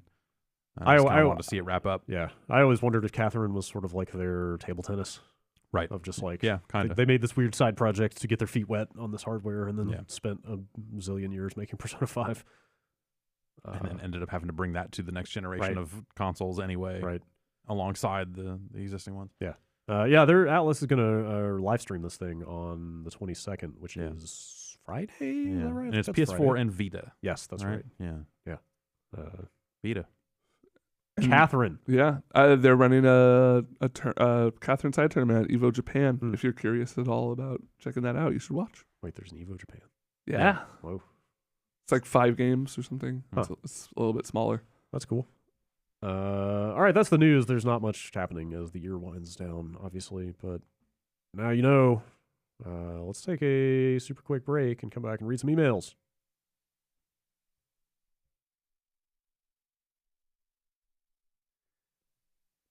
This is it. These are the final emails of 2017. Oh, wow. The final emails 2017. I forgot. Yeah, since the company locked us out of being able to read our own email on our phones, I guess these are the final emails for 2017. Man, I am keeping up with my emails so much less than I was. It's like kind of nice. I don't know. It's almost like they said, hey, don't work on the weekends. All right. I just feel very disconnected now. Yeah. I think it's a good thing. Maybe that's for the best. For me personally, because I got included on a LinkedIn reset your password I saw that. email chain that a bunch of people started at all. It was like, it was like obviously a mistake. It got sent to whatever email, or it was like a phishing thing. But then there was like 100 replies. I was like, I got sent this on accident. I also got sent this on accident. I also got it. It just went on and on. No, it was sent to a list that apparently hits the entire company. Don't reply all to emails that you were accidentally sent to. Yeah. Don't reply all ever. If there are more than 2 people on an email, sometimes everybody needs to know. Don't reply to email. Okay. Don't email. Don't email. Don't unless you're emailing Bombcast at giant. That's right. Network.pod. Say it right. Emails at giantnetwork.bomb. Say the address. Broadcast. Bombcast at giantbomb.com. Okay. Neither an email sender nor receiver be. I'm probably still hitting the stupid Gmail icon like a dozen times a day on my phone before I remember. It's good that it doesn't work anymore. What a good move. No, Brad, but you can get it to work. Just give the company the ability to have control over your phone. Oh, what? You don't trust you don't trust Uncle Les? Do you? I did not fill out the form. I don't know many people who did. Yeah. No. Actually, I don't know anyone who did. Yeah. All right, let's read these emails. Robert from Hayden, Idaho. What's the candy corn of Christmas? The tins of popcorn. You think? 3 different flavors. but I like those. No, those are good. I like candy corn. Yeah, so. I like candy corn. Yeah. So, okay. Yeah. Well, fruitcake. I would have said fruitcake is the obvious okay. answer. Oh well. But perhaps too obvious. Yeah. Sorry, Ben. I thought I had a really good on the nose answer, but I guess it's too good. Save it for the young Sheldon writers room. I was going to say I feel like the cliche of fruitcake is maybe kind of an old person thing. I don't know that I can't. I bet there are plenty of people out there who don't think about fruitcake. I don't Most people. remember the last time I saw a fruitcake. I had fruitcake once and it was fine. Yeah. Yeah, the fruit's like candied or something, right? Yeah. Like, it's not terrible. Huh. But for like a nice apple. Anyway. The candy corn of Christmas, but it has to be kind of a bad answer. I'd say flavored candy canes. Yeah, okay. Yeah. Sure. Those are terrible. Yeah. I don't know that I really could get down with any kind of candy cane, to be perfectly honest. Holiday themed drinks from coffee shops. Maybe like a pumpkin spice. Well, that's more of a Thanksgiving thing, I guess. A creme brulee latte. Ooh. That actually sounds all right. Yeah, some of those are not maybe not the I don't know. I miss those triple popcorn things too. Like companies used to send those out. We used to be swimming in popcorn. I think we say it every year, but man, used to be fucking living high on the fucking triple popcorn hog around this time of year. Game companies used to spend a lot of their marketing money sending out. What were you working with? Like normal cheese and caramel? Yeah. Okay, as long as there's no kettle corn in there. Remember the devil corn though? Devil corn? That was the stuff that was like chocolate. Yeah, for a few years there, a couple publishers were sending out this stuff that was just like slathered in like melted chocolate. Oh, and, like just drizzled. And, yeah, it was just, there were like it was a lot. 5 other things in there, and I forget what they were. Nuts, but it was super heavy and bad. Shit would knock you out. You should not eat that. I ate all of it. But yeah, it was fucking really good. It would just come out in clumps because it was all melted together. Sure. It was so good. Carve it with a knife. Let's see. Jim in Los Feliz. I know the Xbox One X had some good pre-order numbers, but now that Black Friday has passed us and the holiday shopping season is well underway, I find it odd that both Sony and Nintendo have been very public with their great sales numbers, while Microsoft has been basically silent. Do you guys have any insight? I don't know if it's been out long enough to really generate. Yeah, like it would be hard to say. I don't know. I don't know how well they've restocked shelves. If you can just walk in and get them everywhere, I guess I haven't heard anything one way or the other. It came out after like a week into November or something. I mean, it has been a full month, right? But not. It hasn't been out for an entire calendar month yet. So like, I don't know how NPD tracks that stuff. I don't know. I saw some good deals on like the base level Xbox One and PS4 stuff, but I don't know. We don't have an answer for you. But speaking of good deals on an Xbox. Here's an email from Jake in Poplar Bluff, Missouri. Is this about diamonds? Yes. Oh my God, I saw this yesterday. I'm a longtime listener of the podcast. I work as a programmer for an on-air. I work as a programmer and an on-air DJ at my local radio group. While I was loading some national commercials into our system, I hear a Heldsburg Diamonds ad that said, buy $999.99 in diamonds and get an Xbox One S as a gift. Yeah. Cool. I was just surprised by this combination of two very different products. Any thoughts on how this could have come to be? The commercial I saw for this was very specifically like, buy an engagement ring of $999 or more, and you get a free Xbox. You get a little something for you. Can you fucking imagine if your fiance proposed to you, you're just like crying, you're like, this is the greatest day of my life, like this ring is beautiful, and he's just like, oh yeah, you like that ring? Well, great news, because I also got an Xbox One X S, and I don't have to talk to you anymore because now I have something for me. Later, enjoy the ring. I'll be off in video gamesburg. I would be so fucking mad. Yeah, that'd be. That just seems like, that's selfish. There's supposed to be a selflessness. Like you're like, oh, I mean, this is the old like cliche. Oh, it's 3 months' salary or whatever. It's supposed to be your ring, or Which, I have a lot to say about the whole process of marriage in general. Honestly, the whole like ring thing, like the pressure situation. Don't let De Beers take advantage of it. Yeah, exactly. But if you are buying into that, if you've both talked about it and that's both what you both want a traditional thing, right? Can you fucking imagine if the number one reason that he bought that ring was because he could get a free Xbox? We don't know that they don't have nice diamonds, I guess. I don't know. They could be They could be beautiful diamonds, but that's not the number one reason. There is straight up a post on the Xbox, what do they call it? The Xbox Wire. Oh, yeah. Microsoft's news feed about this. Yeah. And the headline I had heard of this. Heldsburg Diamonds celebrates the Xbox One family of devices this holiday. Like, just why? I'd call off the marriage. Why? That'd be enough for you if someone did that to you. It shows that they're not selfless enough for my love. But you would theoretically benefit from having the Xbox. Yeah. Well, I mean, in this scenario, I hate gaming. Okay, yeah. I'm having a hard time not just making this the image for the podcast. Like, it's formatted. It looks like 16:9. Like I was going to go with Trevor McFur this week, but I don't know. I don't know that you want to advertise that thing any further. Not. It's just ridiculous seeing these two things right next to each other. Yeah, I had heard that this thing had happened, and Yeah. No, I mean, to answer his question, no idea how this might have come to be. Who knows why anything happens? It's just, someone has an idea and pitches it, and marketing and stuff, and just things come. Partnerships happen. It's wasn't the story for Kingdom Hearts always that like Square and Disney were in the same office building in Japan and like shared the elevator together a lot, and people just like started randomly talking. I get, yeah. And it came out of that or something like that. Like, I don't know, man. I don't know. Who knows? Kingdom Hearts. Don't know anything about that game. Diamonds. They're forever. Mm-hmm. Celebrate Xboxes. Buy one ring, get 3 red rings for free. Okay. Whew. You getting games with this? Or is it just the console? I think it's just the system. I wonder if you would qualify. So I guess if you buy an Xbox between now and the end of the year, they're throwing in a copy of Battlegrounds. Okay. That's just for the X. Oh, is this not even an X? No, it's an S. Oh. You get a free S if you... And you also get a free X when your fiance leaves you. Right. Okay. I'm sorry. They're doing a sweepstakes. They're giving away 100 X's. If you spend the $1,000, you get an S for free. They're also doing a giveaway of 100 X's. How practical. Which you can enter for in store at a Hellsberg Diamonds. Great. I don't get it. Yeah. I don't know. You got me.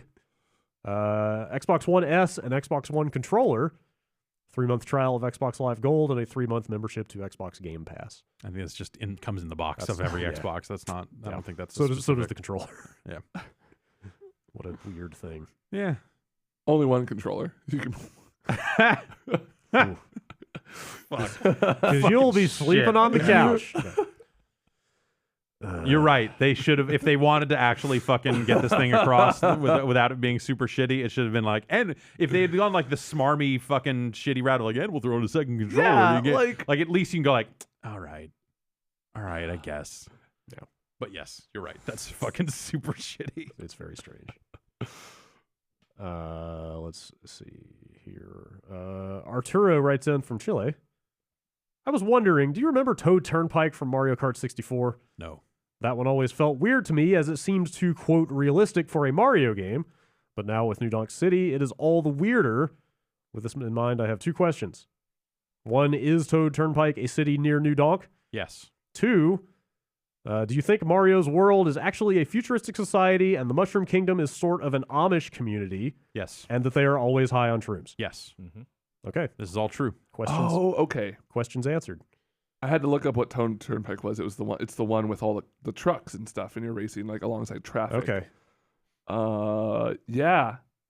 No, Mushroom Kingdom is definitely in. It's definitely Amish. Yeah, they're raising barns out there. Oh yeah, for sure. Yeah, they're churning butter. Uh-huh. They're doing what you do. Yeah, toads are hard workers. In Super Mario RPG, which is canon, there's like a bunch of towns that have shops and structures. Like there's like mining towns and stuff, and they have mine carts. There's, cloud cities, but there's never like vehicles other than there's no like cars. Maybe cars and stuff like that are only really used for like inter-kingdom travel. Man, like the airship goes from the Luncheon Kingdom to whatever. They need to put out a Mario Bible. They need to just like, here's everything about the Mushroom Kingdom. It's just a Bible where I've crossed out the word Joseph and written Miyamoto. Is that? And they need to put out every time I check into a hotel, just grab my pen. What's the Sodom and Gomorrah of the Mario? It's the same. No, it's all the same. Okay. Yeah. Everything else unchanged. Everything else is 1-to-1. Yeah. Okay. I think this was written by Thomas Jefferson, right? Yeah.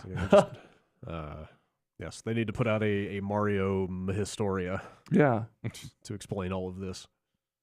So, is the Mushroom Kingdom in Odyssey just the Mushroom Kingdom? Like, is everything outside of that not part of the Mushroom Kingdom? Yeah, you're on a true Odyssey. You go to other kingdoms. That kingdom's so small. I know, right? But where's the rest of part of it you're seeing. I don't think it's ever implied that is the entirety of said kingdom. Much like the EDZ is not the entirety of the Earth in Destiny. Okay. Just really need to eyeball that skybox and see what else we can see. Let's see. Dustin writes in from Rochester, Minnesota. I realize Giant Bomb's Game of the Year stuff is already sorted, but I stumbled upon some wild shit you may want to look into before you make your decisions public. Here's the deal. I love wild shit. All right. Well, you may actually be excited about this. Step 1, load up Oculus Home while wearing a Rift. Step 2, open a virtual window to your desktop using the new multitasking features built into the Rift Core 2.0 update. Step 3, navigate to Steam and start up Nidhogg 2. Step 4, enlarge that virtual window until it curves around you, completely swallowing you in Nidhogg's gloriously goopy title screen. Step 5, I don't know, just live in that shit for a while. That sounds all right. Yeah. Is there any way to get that title screen without the logo? Just the goo? Or wait a minute. Didn't we determine that was like a video file in the install directory? Maybe or something it like is. That? Yeah. You just play the video without bothering to launch the game. Install Bink video That's tools. Right. And the rad game tools. And, Nidhogg immersion therapy. Sounds kind of all it's right. It's like a sensory deprivation tank. Yeah. But you're just surrounded by weird red orange goo at all times. That sounds okay. You think it's definitely goo, right? It's not like lava. Yeah, it's not quite lava. No. It's a goop. It's probably warm to the touch. It's probably not. I hope it's not sticky. Yeah. Like I hope it's very like what's that stuff that's like you spray it on your shoe and then stuff will never like get on your shoe. It'll like roll off. What is that stuff? Yeah, the stuff I feel that, like it's totally waterproof. Like a wax, I think. There's like some weird space age polymer. Or something. Some new spray. It's new spray. Oh, new spray. Yeah, I'm thinking of new spray. All right then. They rolled out that core update. What is that? It rebuilds the environment. Like when you put on the headset and no game is running, like there's an environment with the store and stuff like that there, and some basic social functions and stuff like that. So they rebuilt that to be a somewhat more extravagant experience. Yeah, and they've added some features along the way. It's in beta right now. You can kind of opt in. Yeah. I've seen some people saying like games perform worse since this update has happened, or some other stuff like that. But it's a beta, so I don't really know what to make of it. It didn't seem like a huge change, but it does have the ability to kind of turn on a desktop at any point, which they didn't have before. You have to like install virtual desktop or something like that. You just had that Zen garden. Yeah. Andrew from Toronto. Who's your favorite video game companion? I'm partial to Elizabeth from BioShock Infinite. I also really enjoyed Ellie from The Last of Us. What about you guys? Dog meat. Dog meat. From Fallout. Okay. Yep. Which one? 3. Okay. That's probably the right one. DJ Atomica. All right. Speaking of that, did you see that there's word going around of a Burnout Paradise remastered? I very nearly put that in news, but it seemed like the trail back to the source was just dodgy enough. Just sketchy enough. It was like a screenshot of basically a spreadsheet. Yeah. And like it could be legit, but somebody could have easily just ginned that up in Excel. Yeah. Or it could be, whatever. It was like some Brazilian retailer listed a Burnout Paradise remastered. Yeah, it's a strange. Yeah. There's got to be some more good companion. Tony Yayo. Yeah. All right. Canonically, the best companion. I'm not as big a fan of Half-Life 2 as most people, but I like Dog. Because he's a robot named Dog. Dog's good. But he doesn't look anything like a dog. What about the companion cube? Companion cube's good. That is a literal companion. But a bad companion. But a great cube. It's true. Yeah. It's very one of the best cubes. Yeah. It's very loving. Yeah. When you get down to it. Better than any of the cubes in Kubert's cubes. Or Cubert. What about the cube you start on? That's a pretty good cube. Because you never have to go back up to it, right? You do. Okay. Yeah. Then fuck that cube. Yeah. The cube is the worst cube. Because I'm already standing on it. Just change color.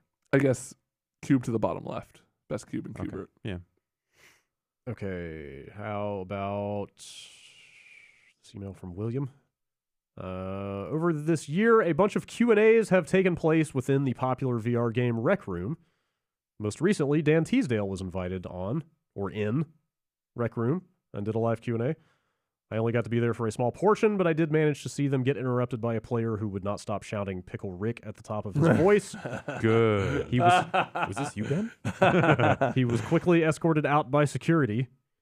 The developers have also done a similar number of things with various members of their team, and it is a very unique way to do these.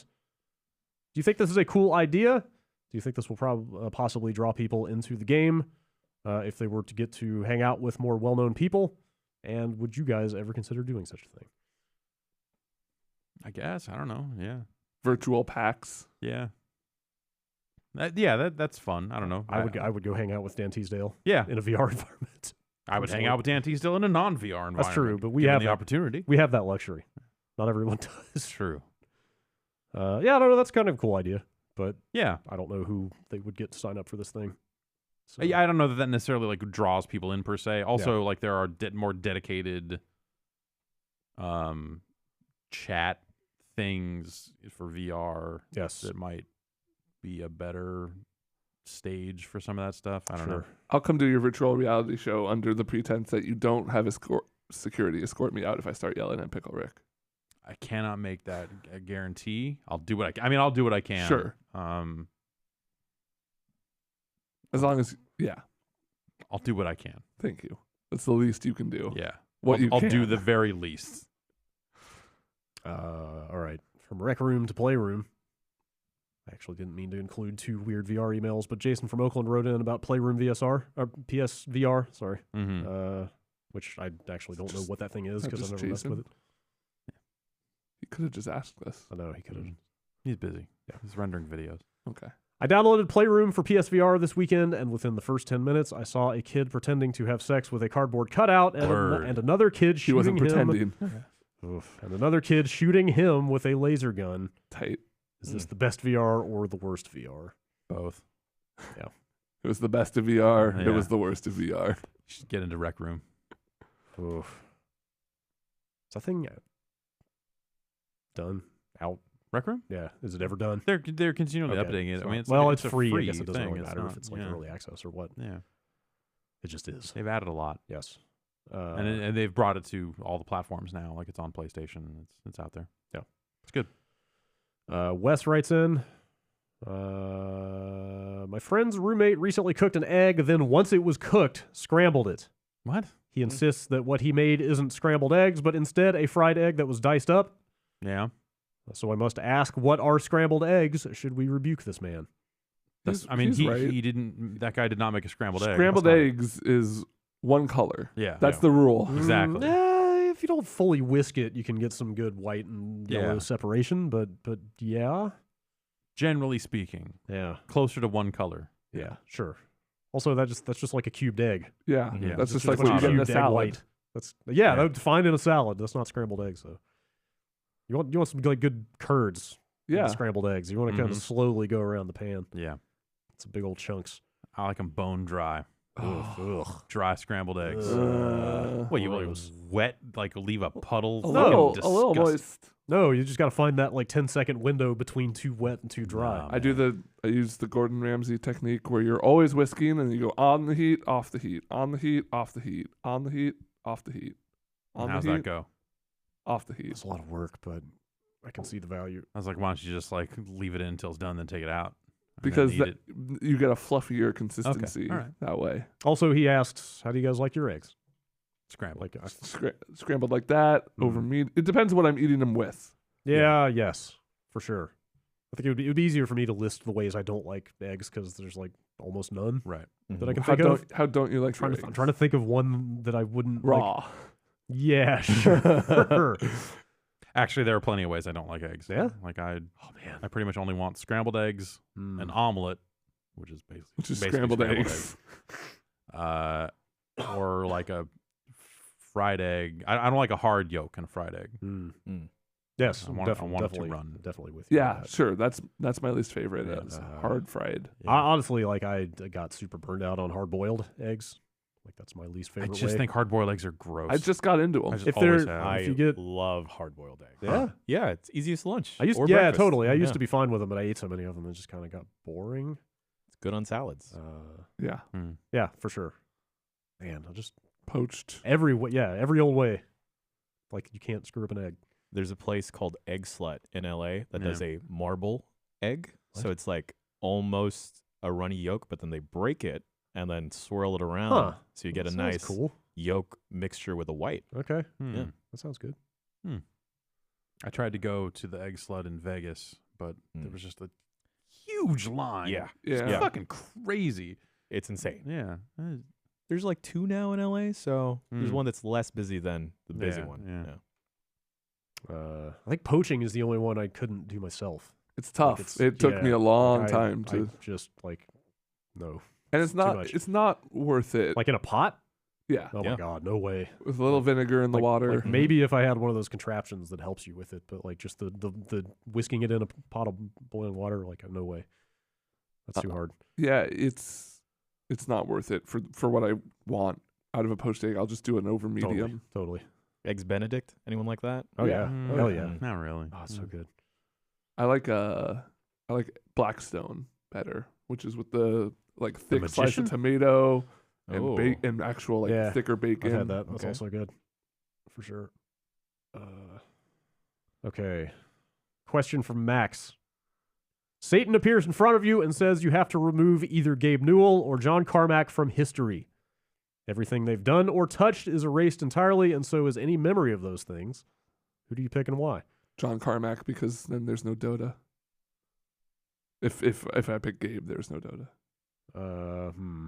No, I guess that's true. I'm trying to think of a way that removing John Carmack also gets rid of Dota, but I'm not sure that actually works. I mean, like, it's not impossible to think. Dota 2 probably still has some John Carmack code in there somewhere, or might. Yeah. Or did at one time.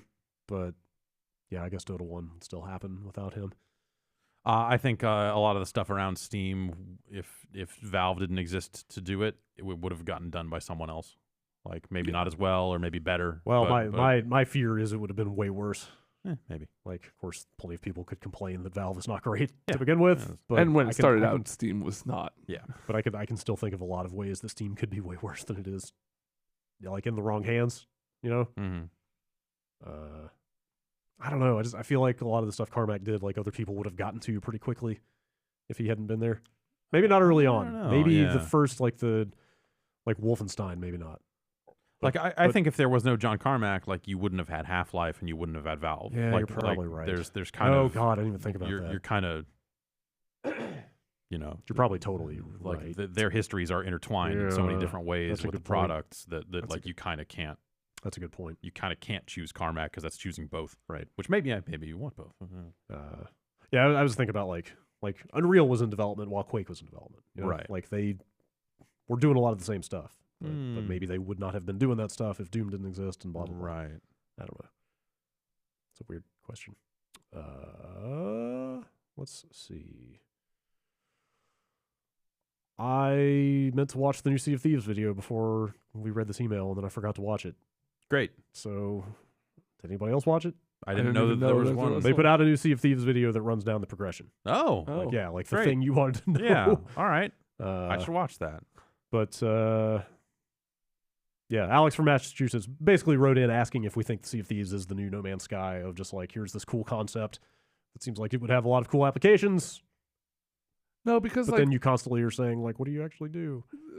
No, they've kind of shown, and people have played chunks of it. Brad, didn't you? Yeah, we've played it, but it's always been like stripped of like whatever character stuff. Sure, but like No Man's Sky didn't even have that first layer of like. That's true. Nobody knew if No Man's Sky was even a video game until it came out. Yeah.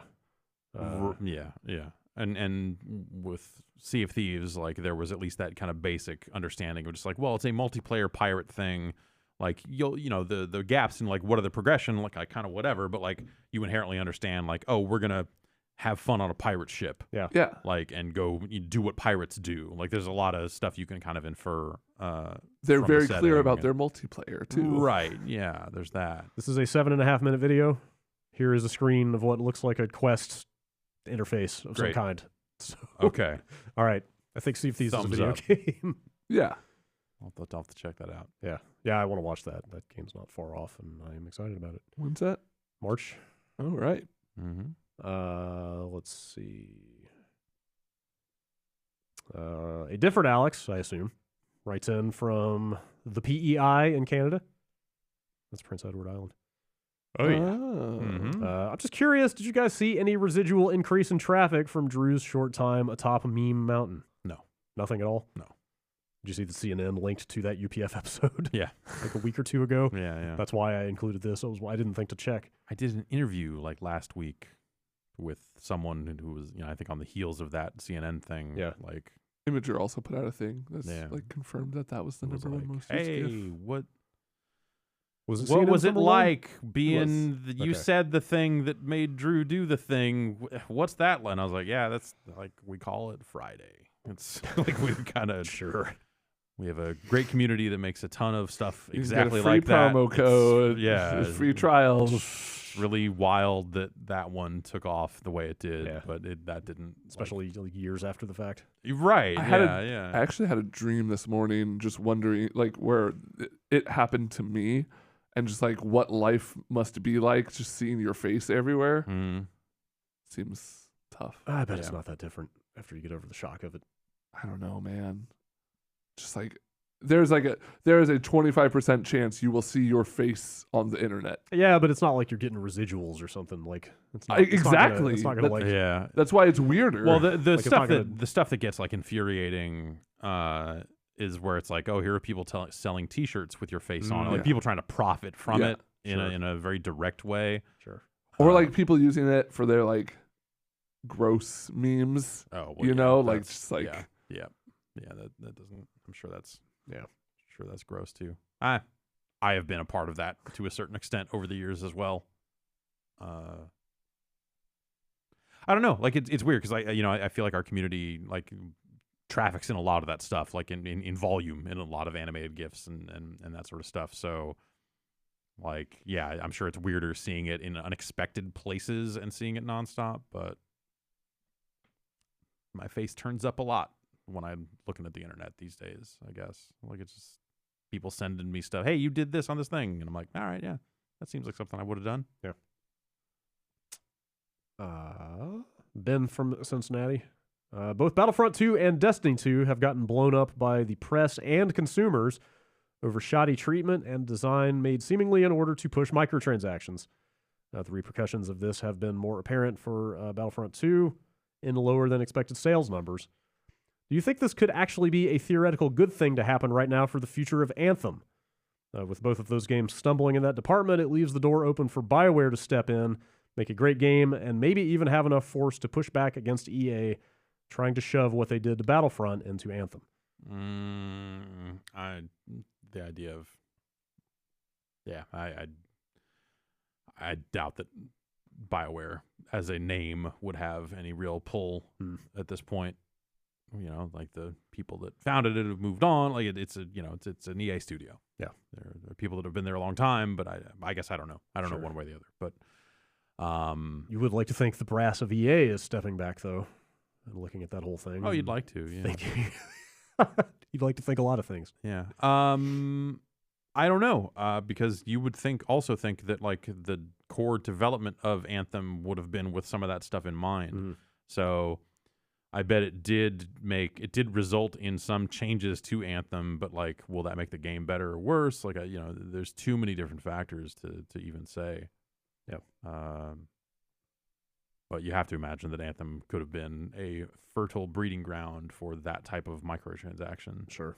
And maybe it still will be. Yeah. Should we see the most recent Destiny controversy? Oh. With the coins. What? Oh, the 3 of coins doesn't work right? What? Or it doesn't work at all?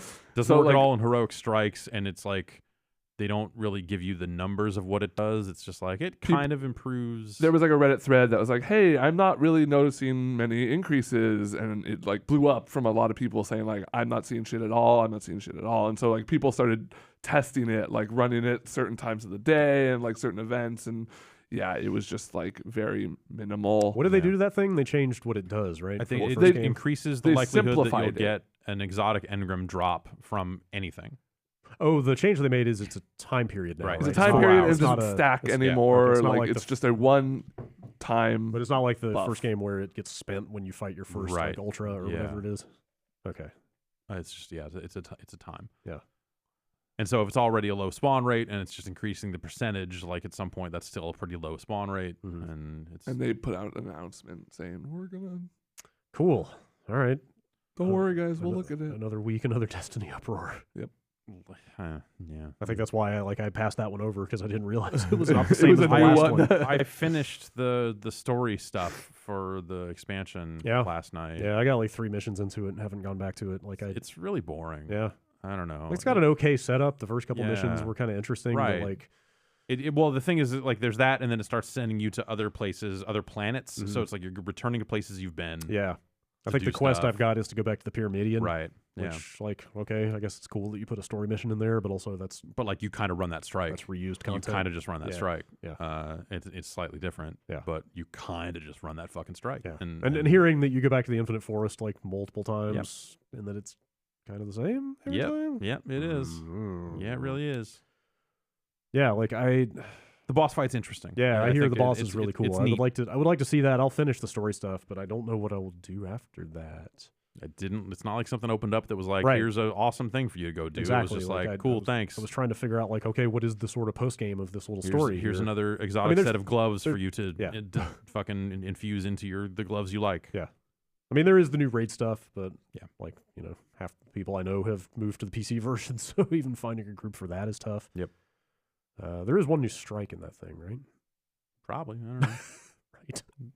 Because you can't even pick strikes anymore, so you would just have to like play strikes and hope it came up. You never could pick strikes. In the first game, you can. No. Yeah. What? On the map. In the first Destiny, you can totally just go to the map and pick the strike you want to play. I always just went to the hopper. Like they also had the playlist. I always just went to the playlist. No, you could totally pick a strike off the map like it was a story mission. Fucking weird. And replay it. All of which is gone now, because you also can't replay story missions at will. Destiny 2. It's a strange product. Yeah. I like it. Yeah, it's cool. There were some things I would change. Sure. Like I said, it's a good year for video games, but every single thing you like, you can go like, man, there's like at least one major thing about this game that really bums me out. Yeah. Yasser from Toronto. This past Wednesday, Jeff Keighley guest hosted HQ. What other guest hosts would you like to see for HQ? And would any of you guys be open to hosting if the opportunity arises? None! There's only one host of HQ. That's true. No offense whatsoever to Jeff Keighley. No. I thought he did a fine job, but also, like, not just him, but they had, like, a run of guest hosts, because I don't know if Scott was in jail or what was going on there. Yeah, he killed a guy. Scott was out of the picture for a few days, and, like, kind of made me appreciate Scott. Yeah. Not having him for a while. I was like, all right, I see what he's bringing to this. I probably only play 2 games a week now. Yeah, I barely play it, to be honest, at this point. There was a story yesterday about them having trouble getting funding for that thing on account of the people founding it maybe being incredibly bad. Sure. There was one quote in there I really liked where it was like, when reached out, the VC guy said that his behavior in reference to one of the founders was disgusting and like morally reprehensible, but declined to follow up. It's just like, you can't just casually drop those terms. Oh, it's disgusting morally reprehensible. Oh, detail. I gotta go. Just leave that hanging in the air. Yeah, you can figure it out. I want Colin Mockery to host HQ. The name's familiar, but I can't remember. He's the Who's Line bald guy. Okay, yeah, sure. I want him and Ryan Stiles to like dual host it. I want Colin Quinn to host it. Okay. I don't know. I just not? thought of another Colin. Yeah. Maybe a Muppet. Oh, yeah. Yeah, okay. Yeah. That'd work. Gonzo. To be fair to Jeff Keighley, he was the best of the guest hosts that I bet. saw. Yeah. He's got the closest experience by to a like lot. that sort of thing. That other comedian. There was one other guy, I have like, no idea who he was, but there was one other guy that was like just weird enough that I was like, all right, this is strange. He's nothing but non sequiturs about these questions, but it's kind of funny. But as harsh as chat can be for things, like people were warming up to Keighley. I was actually kind of surprised. Like halfway through that thing, it turned from like, fuck this guy, we want Scott, to like, wait a minute, I kind of like this guy. Like it was cool. As long as it's not Scott's boy. Who's not actually Scott's boy. It's a traitor. Let's see. Tom writes in with what he calls another stupid "my kid plays games good" email. Just watched my 13-year-old daughter win a chicken dinner.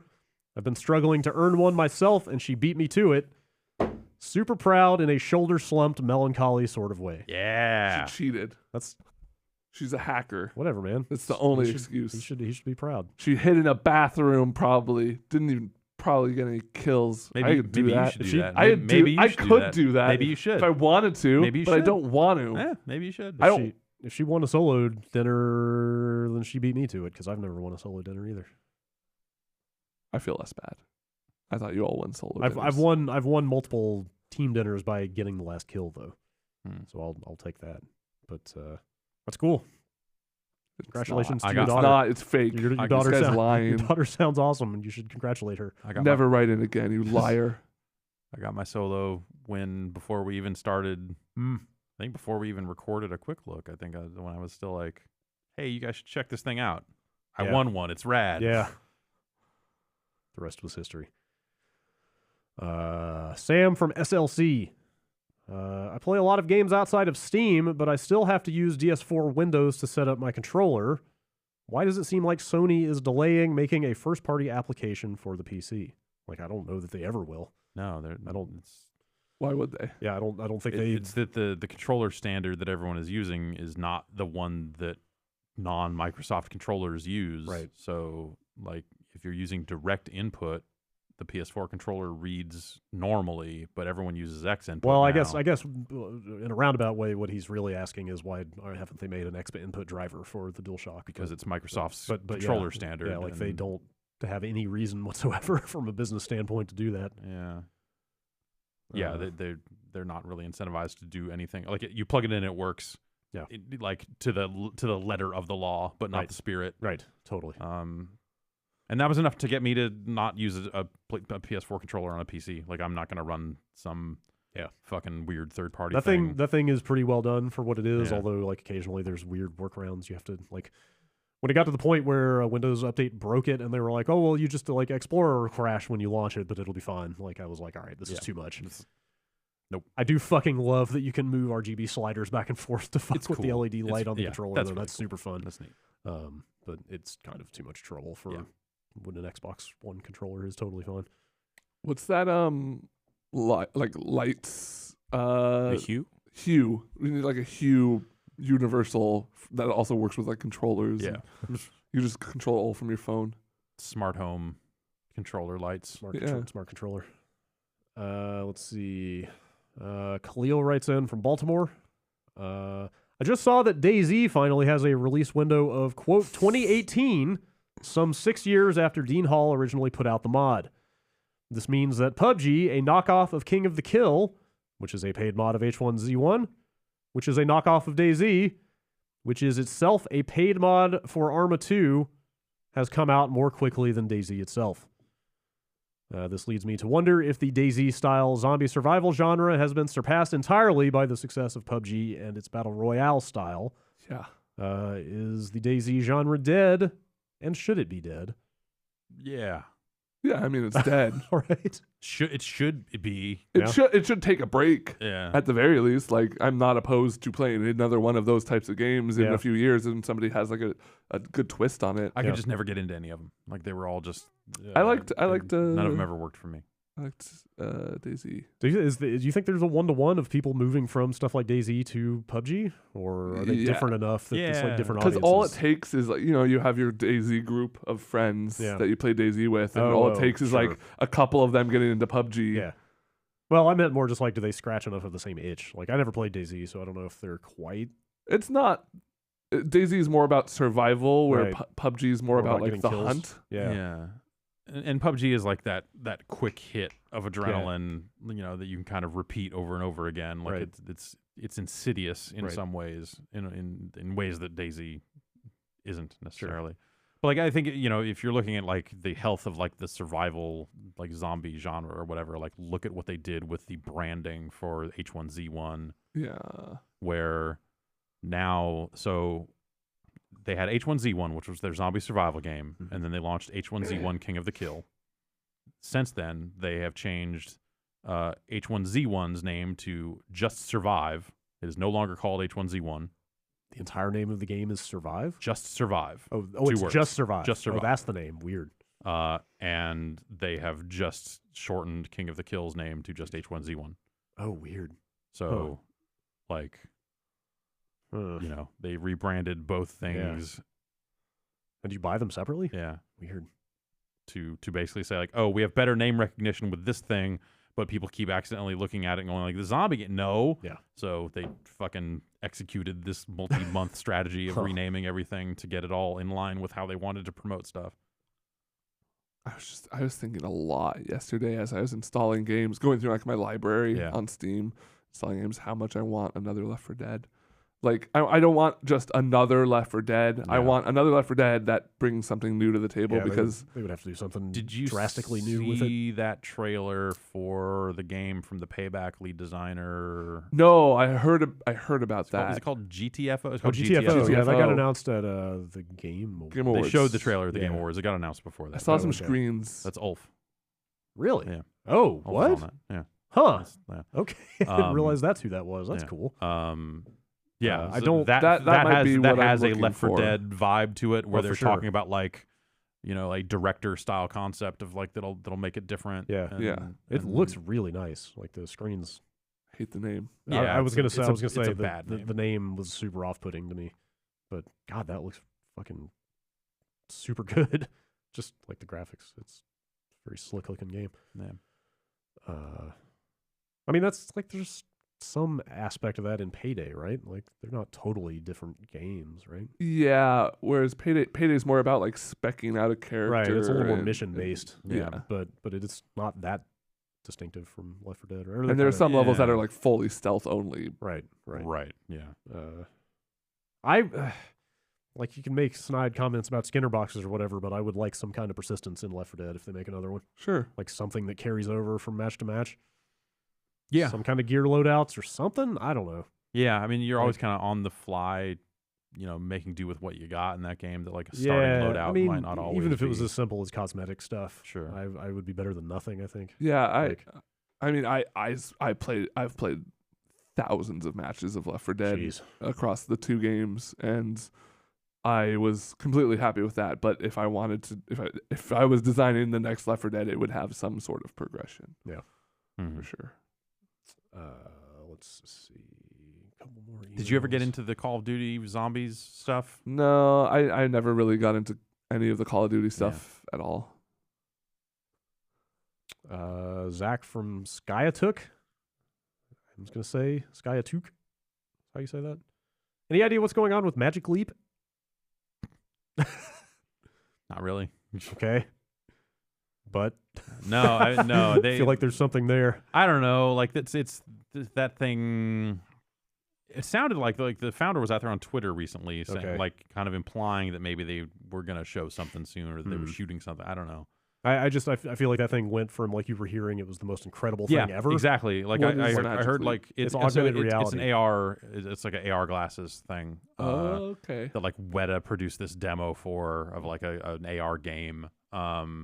And it's been kicking around since like at least the time of the HoloLens, like since people, before that, since people have been talking about AR, it's been a thing floating around in the background. And they've had apparently a whole lot of money, and they've been off doing this thing, and it was like talked about in very hushed tones for a good long time. And I had talked to a couple people that had seen it, and they were like, "Yo, this shit is for real." People talking about it like it was just the most amazing shit. And this was before consumer VR was out and all this other stuff. And so now I feel like a lot of the conversation around it has definitely changed to like, they're not there yet. Or like, hey, they've completely failed to solve this one very key thing that is holding them back. And maybe with more VR stuff getting out there and HoloLens being out there, like maybe that'll lead to them being able to piece it all together. But then there was this article in Wired about the company that like made the culture there sound just like fucking lame. Yeah. And seems like the scuttlebutt around that company has changed quite a bit. Yeah, over the last really couple has. Years. It really has. So the outlandish stuff you used to hear. So I just don't know what to make of any of it anymore. Yeah. And the landscape has changed so much with with the Vive out there, with Oculus out there doing their thing, with Microsoft out there doing their thing. It's like I think everyone, even the people making VR headsets, are all like roughly in some kind of agreement that like, yes, AR is where we eventually get to, because if you want to do VR, you make the screens all black, and then it's VR in your AR goggles, right? But all that stuff has a ways to go. Yeah, but like that Wired article, they were like, hey, we're just gonna not put monitors on people's desks here because you're just working wearing the glasses. Wait a minute, that's too much. That might be too much. Like how do I check my email though? It's all there, but you still can't check your email unless you agree to the mobile device. They wipe my glasses policy. If I lose them. Yeah.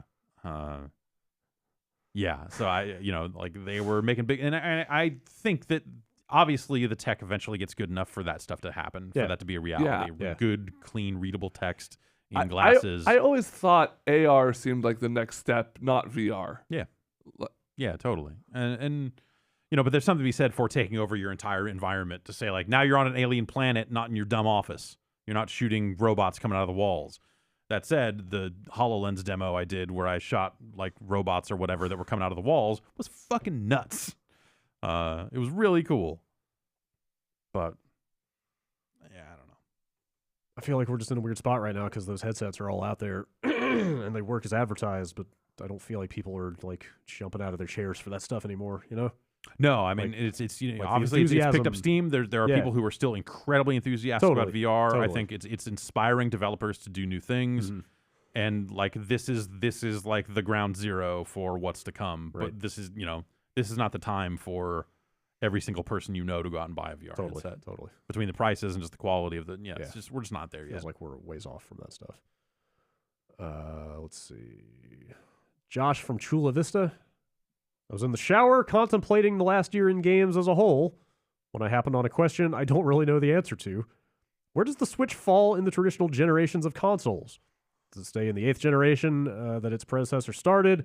Does it start the next generation potentially years before its contemporaries? Do generations of consoles even matter anymore? That one. Yeah, it's kind Probably of that. not. It's kind of that. Probably not. You would lump it in with the PS4 and Xbox One. I guess so, but then so would the Wii U. Would also belong there. No. But it totally would, because the Wii launched with the PS3 and the 360. No, yeah, I guess so. I would launch it. The Wii U technically started whatever this current thing is with. I would keep the Wii U in that generation. Yeah. Because it's like 2 Wiis. Right. Sure. Got him. Yeah. Yeah, I mean, finally, took that Wii U down a peg. This conversation proves exactly why this whole thing is meaningless. Yeah, that goes back to, like, where do you put the Dreamcast and stuff like that? And then if you want to look at, like, the Switch, it's getting Xbox 360 and PS3 games on it, but also, like, modern PC indie games. Yeah. And also PS4 games. Right, occasionally. Like, it's weird. Yep. But also just because of the way they've treated the PS4 and Xbox One, like, it's... Who even knows? Now there's like half steps. It's the X and the weird. Pro make things weird in that regard. Like, and also numbering generations, I thought was always dumb when people talked about like 7th generation consoles and all that sort of stuff. The GameCube was the last time Nintendo lined up. I think I've never liked that way of referring to generations because, like, where do you start? And then EA would always have their own weird. What does that mean? EA would call it the Gen 4 consoles, right? Meaning, I think the one we're in, because it's the PlayStation 4. Wait, they're calling this what? Or was it last one was Gen 4? I don't know. Idea. Like, they had their own that sounds insane term that they kept throwing into their press conferences, and you're just like, wait, what the fuck is he even talking about? It's all dumb. Just play games, I guess. Yeah. Or don't. I mean, yeah, you should play games. Just not on the Jaguar. What generation is the Jaguar? -1. It's its own generation. Once you do the math. That's true. I'll get Scott Steiner in here. Okay. He's got a spreadsheet he can show you. All right. I get that. Good. Spend enough time with Dan, and I suddenly get that. That'll happen. There's a whole world just waiting to open up to you. Nick sends in a question about Street Fighter. Do you think we'll ever see the return of Kevin the Cyborg Cop as DLC in an actual Street Fighter game? I know in the American that's right. I know in the American localization of 2010 that he's supposed to be Ken, who went to college after winning Street Fighter and became a scientist, but I don't think that's as cool as the original Japanese, where he is instead a cop named Kevin working for the Heavy Crimes Division of the Galaxy Police. If Capcom is willing to put out some crazy shit like bad box art Mega Man, then I don't see why someone like Kevin Straker would be completely out of the question for future character DLC. We'll get a costume. Yeah. No, probably won't even get. I don't know. Maybe. I feel like eventually I could see a Ken costume for that. Yeah, but like in terms of actually doing something with that character, like box art Mega Man is at the end of the day, it still says Mega Man right on it. Yeah, which is more popular than Kevin Street Fighter Straker. 2010. Yeah, maybe you just need to give Kevin Straker a chance. I mean, most people don't even know who the fuck Rad Spencer is. That's fair. Most people don't know what Street Fighter 2010 is. Wait, do they call him Rad Spencer in the game? Final fight. Or do they just call him Bionic Commando? In the first game, they don't call him Rad Spencer. Wow, really? I think it's just the manual. No, I'm talking about the fighting games. Oh, is he just he's Rad Spencer? Oh, yeah, he is. Okay, good. Should hope so. Yeah, hope these people have some standards. I think the first game's in the first game they refer to him as Lad on account of localization stuff. Yeah. Lad versus Master D. Yeah, something like that. But that character wasn't wearing a lab coat, was he? Is there ever a lab coat involved in Street Fighter 2010? No, like the story. It's all storyline stuff. Okay, I think it's all manual or cutscene business. Okay. All right. Here's the last email from Brad in Minneapolis. What weird fads did you encounter during your school years? The weirdest I experienced was in middle school when everyone started wearing candy necklaces, not for fashion or eating, but for shooting each other like slingshots. Yeah. That was a good one. Let's see. Tall tees and jabots for me. Whoa. And trying to sneak in do-rags at like a private elementary school. Okay. Were there uniforms? Oh, yeah. But people would still try and wear a do-rag. Okay. Yeah, because they were trying to be cool. Like, how do you, I mean, like, sneaking it, it's on your head. Like, no one's going to. People would have their hood up. Yeah, you put it under a hat. All right. Yeah. The tall tee phenomenon was the greatest blessing of my life. I have no idea. There was such an abundance of cheap, plentiful tall tees, and it was beautiful. I've never heard of that. Is it just a long t-shirt? Really fucking long t-shirts. Huh. That were just like a little bit long on me. Yeah. When was this like around the era of? This is like Jinkos and crazy big jeans. No, and it was post. Totally different. Post that. Yeah. Oh, geez. Okay. Yeah. And I was completely out of school at that point. Yeah, it was more of like a hip hop. Yeah. Okay. Streetwear, basketball. Let's see. We had Bajas. Did you guys have those out here? Are those the long shorts? No, it's the like burlap sweatshirt thing with a hood and a pocket in the front. Oh yeah, those are huge. You know what I'm talking about? Like Santa Cruz area. Like ponchos, drug rugs. Is that really? Yeah. So we never had any of those terms on the East Coast. I heard drug rug from someone who lived on the East Coast. That's incredible.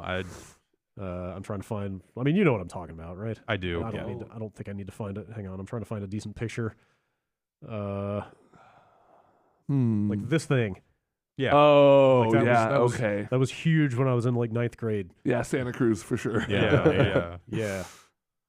We had hypercolor T-shirts. Oh yeah, totally. That was like probably grade school for me. It was high school for me, but yeah. Hypercolor was a thing for sure. A kid came up and farted on my shirt. It was a bummer. Backwards guy's a dick. Clothing. Yeah, you were all into the backwards clothing craze. Yeah, that was me. I started it actually. Oh wow, Chris Cross got it from you. Yeah. Wow. I went to school with Cross, and he saw me. Okay. He saw me doing it, and it was just like, "Holy shit, Ben!" And I was like, "Don't cuss. We're in 2nd grade." Mm-hmm. That's right. Do Trapper Keepers count? Those are just kind of forever. Gel pens. Yeah. Slap bracelets. Mm-hmm. Little kid backpacks became a thing when I was in high school. Like little SpongeBob backpacks. Dora the Explorer. And like mini bikes. Yeah. Not sure I want to unpack that one. Like mini bikes, like scraper bikes, no, like just like tiny, like comically small. Some were motorized, but most were like mini. Okay, yeah, right. Razor scooters too. That was middle school all over. My grandpa got me a Razor scooter that I rode exactly one time before I put it in my closet. I'm surprised they would let people bring those in. No, well, I mean you weren't supposed to. So like after school, people were riding them around in like the parking lot. Sure. I had a scooter that had like real rubber tires on it, like when I was a kid. Like I had a BMX bike for a long time, and then had a scooter with. Yeah, and it had like full rubber tires, which was good because it was a bigger tire. So like when you tried to bunny hop over stuff, you could really try to kick the scooter around while you were up there, which you'd have to get a lot more air than I was typically getting to actually do that. But yeah, I like tech that decks. thing. Yep, fingerboards, Beyblades. So I think you got into like the second wave of tech decks because when I was in junior high. We had all the fingerboard stuff and like, cutting shoe boxes to make half pipes out of them and all that shit. those are fucking rad. Yeah. And then you could like take tiny screwdrivers and like customize your boards. And I think I had a vert ramp when I was a kid for my fingerboards. Yeah. School was dumb. But now we're not in it. Nor are we in the emails anymore. My favorite one more. My favorite trend lasted for a week, and it was all my friends bringing in their dad's Viagra bottles and just being like, "Oh, let's all do Viagra because it's gonna be really funny." Hell yeah! It was not funny, but it lasted for a while. We just convinced other people to take Viagra. And would people do it? Oh yeah. My friend Billy took it right before gym class, and that was hilarious. Did anybody end up going to the hospital? No, because like it was. Did it last more than 4 hours? I don't remember. We were laughing too hard to realize how long it was lasting. How old were you when that happened, Ben? Because the same thing really happened to a small group of boys in my school. 04, 05 ish. Yeah, roughly the same time. Okay, cool. Weird. That's fucked up. That's pretty stupid. Yeah. Kids are dumb. Yeah. Middle school boys. I don't know that adults are much better, but yeah. When I was in elementary school, like I think the big trend was like kids would back up against a wall and kids would lean on their chest really hard until they got dizzy. Oh, it's like a proto knockout game. Yeah. Like that was as hard as I think it ever got. Except for one kid smoked. And I think he smoked weed also. Damn. Yeah. He was also I don't know, he got held back a year or two, so he was big. He was bigger than everybody else. And can you find out? Yeah, I'll ask him. I'll look him up on Facebook. And see. It's really hard to find places that have weed here. Yeah, it's not on every fucking side of every bus that drives past. You like can't get it delivered to you. Yeah, every billboard. 9,000 different ways for you to get weed. I still remember starting 7th grade, which you're in the junior high for the first time, and there's the dude with the mullet and the mustache who looks like he's about 30. Yeah. I was like, wow, okay, this is a different school than the one I was in last year. What the fuck? Kind of amazing. All right, bombcast@giantbomb.com. That's it for emails. That's it for this podcast. Yeah. We got a whole bunch of podcasts next week, though. Yeah. Did the hour count hold true? Yeah. From over 25 hours. Jeez. Of deliberations. Hot, uncut action about video games pointed directly at your face. It got real hot in here. Yeah, because they turn off the AC after hours here.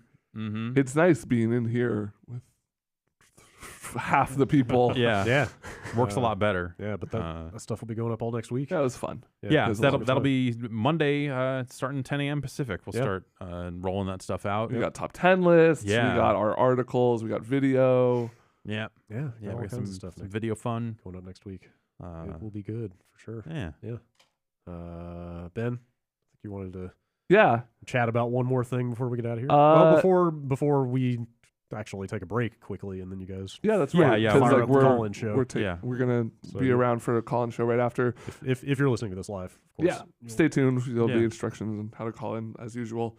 I just wanted to mention that this is going to be my last Bombcast for a little while. I'm getting a little surgery done.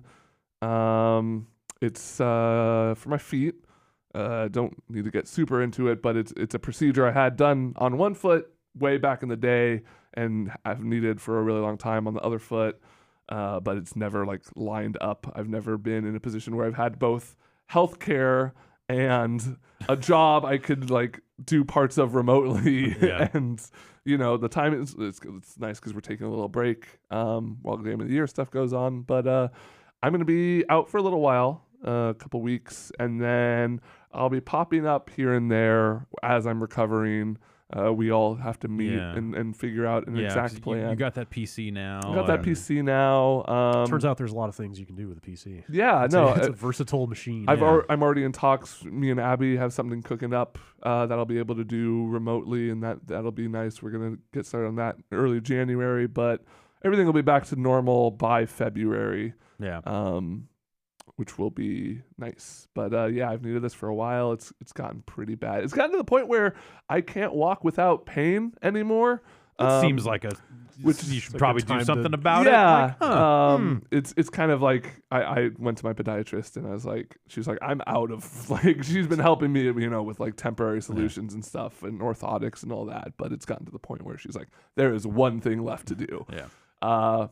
But yeah, no, it's a very minor procedure, so I'm not worried or anything. But is it like there is the road to recovery, like pain medication, like loopy, that sort of stuff? Oh yeah, it's nice. Okay, because, so we should definitely have you call in then. Yeah, I'll record some. I'll keep recordings. I'm basically gonna take this time to like catch up on games. I'll play some more Breath of the Wild. I'll play Yakuza. Yeah. Yeah. I'll just come over, Ben, and just film you the whole time. Yeah. Oh, yeah. That'll be great. Especially because I'm going to be like wearing the same clothes for long stretches of time. Nice. I'm all about it. But yeah, so just a little change in our schedule here. Cool. But and then you'll get back, and we'll make you a scientist. We'll figure out. We'll teach you the science. It's all lining up. We got Jan here now who's killing it, so we can actually start pumping out some more stuff that we've been talking about. Man. Yeah. Some heartache, maybe. I don't know what that is. Oh, you'll find out. You'll learn. That's right. All right. Well, that's been the Giant Bombcast. That's been 2017. We'll see you next week for a bunch of the Game of the Year stuff. See you then.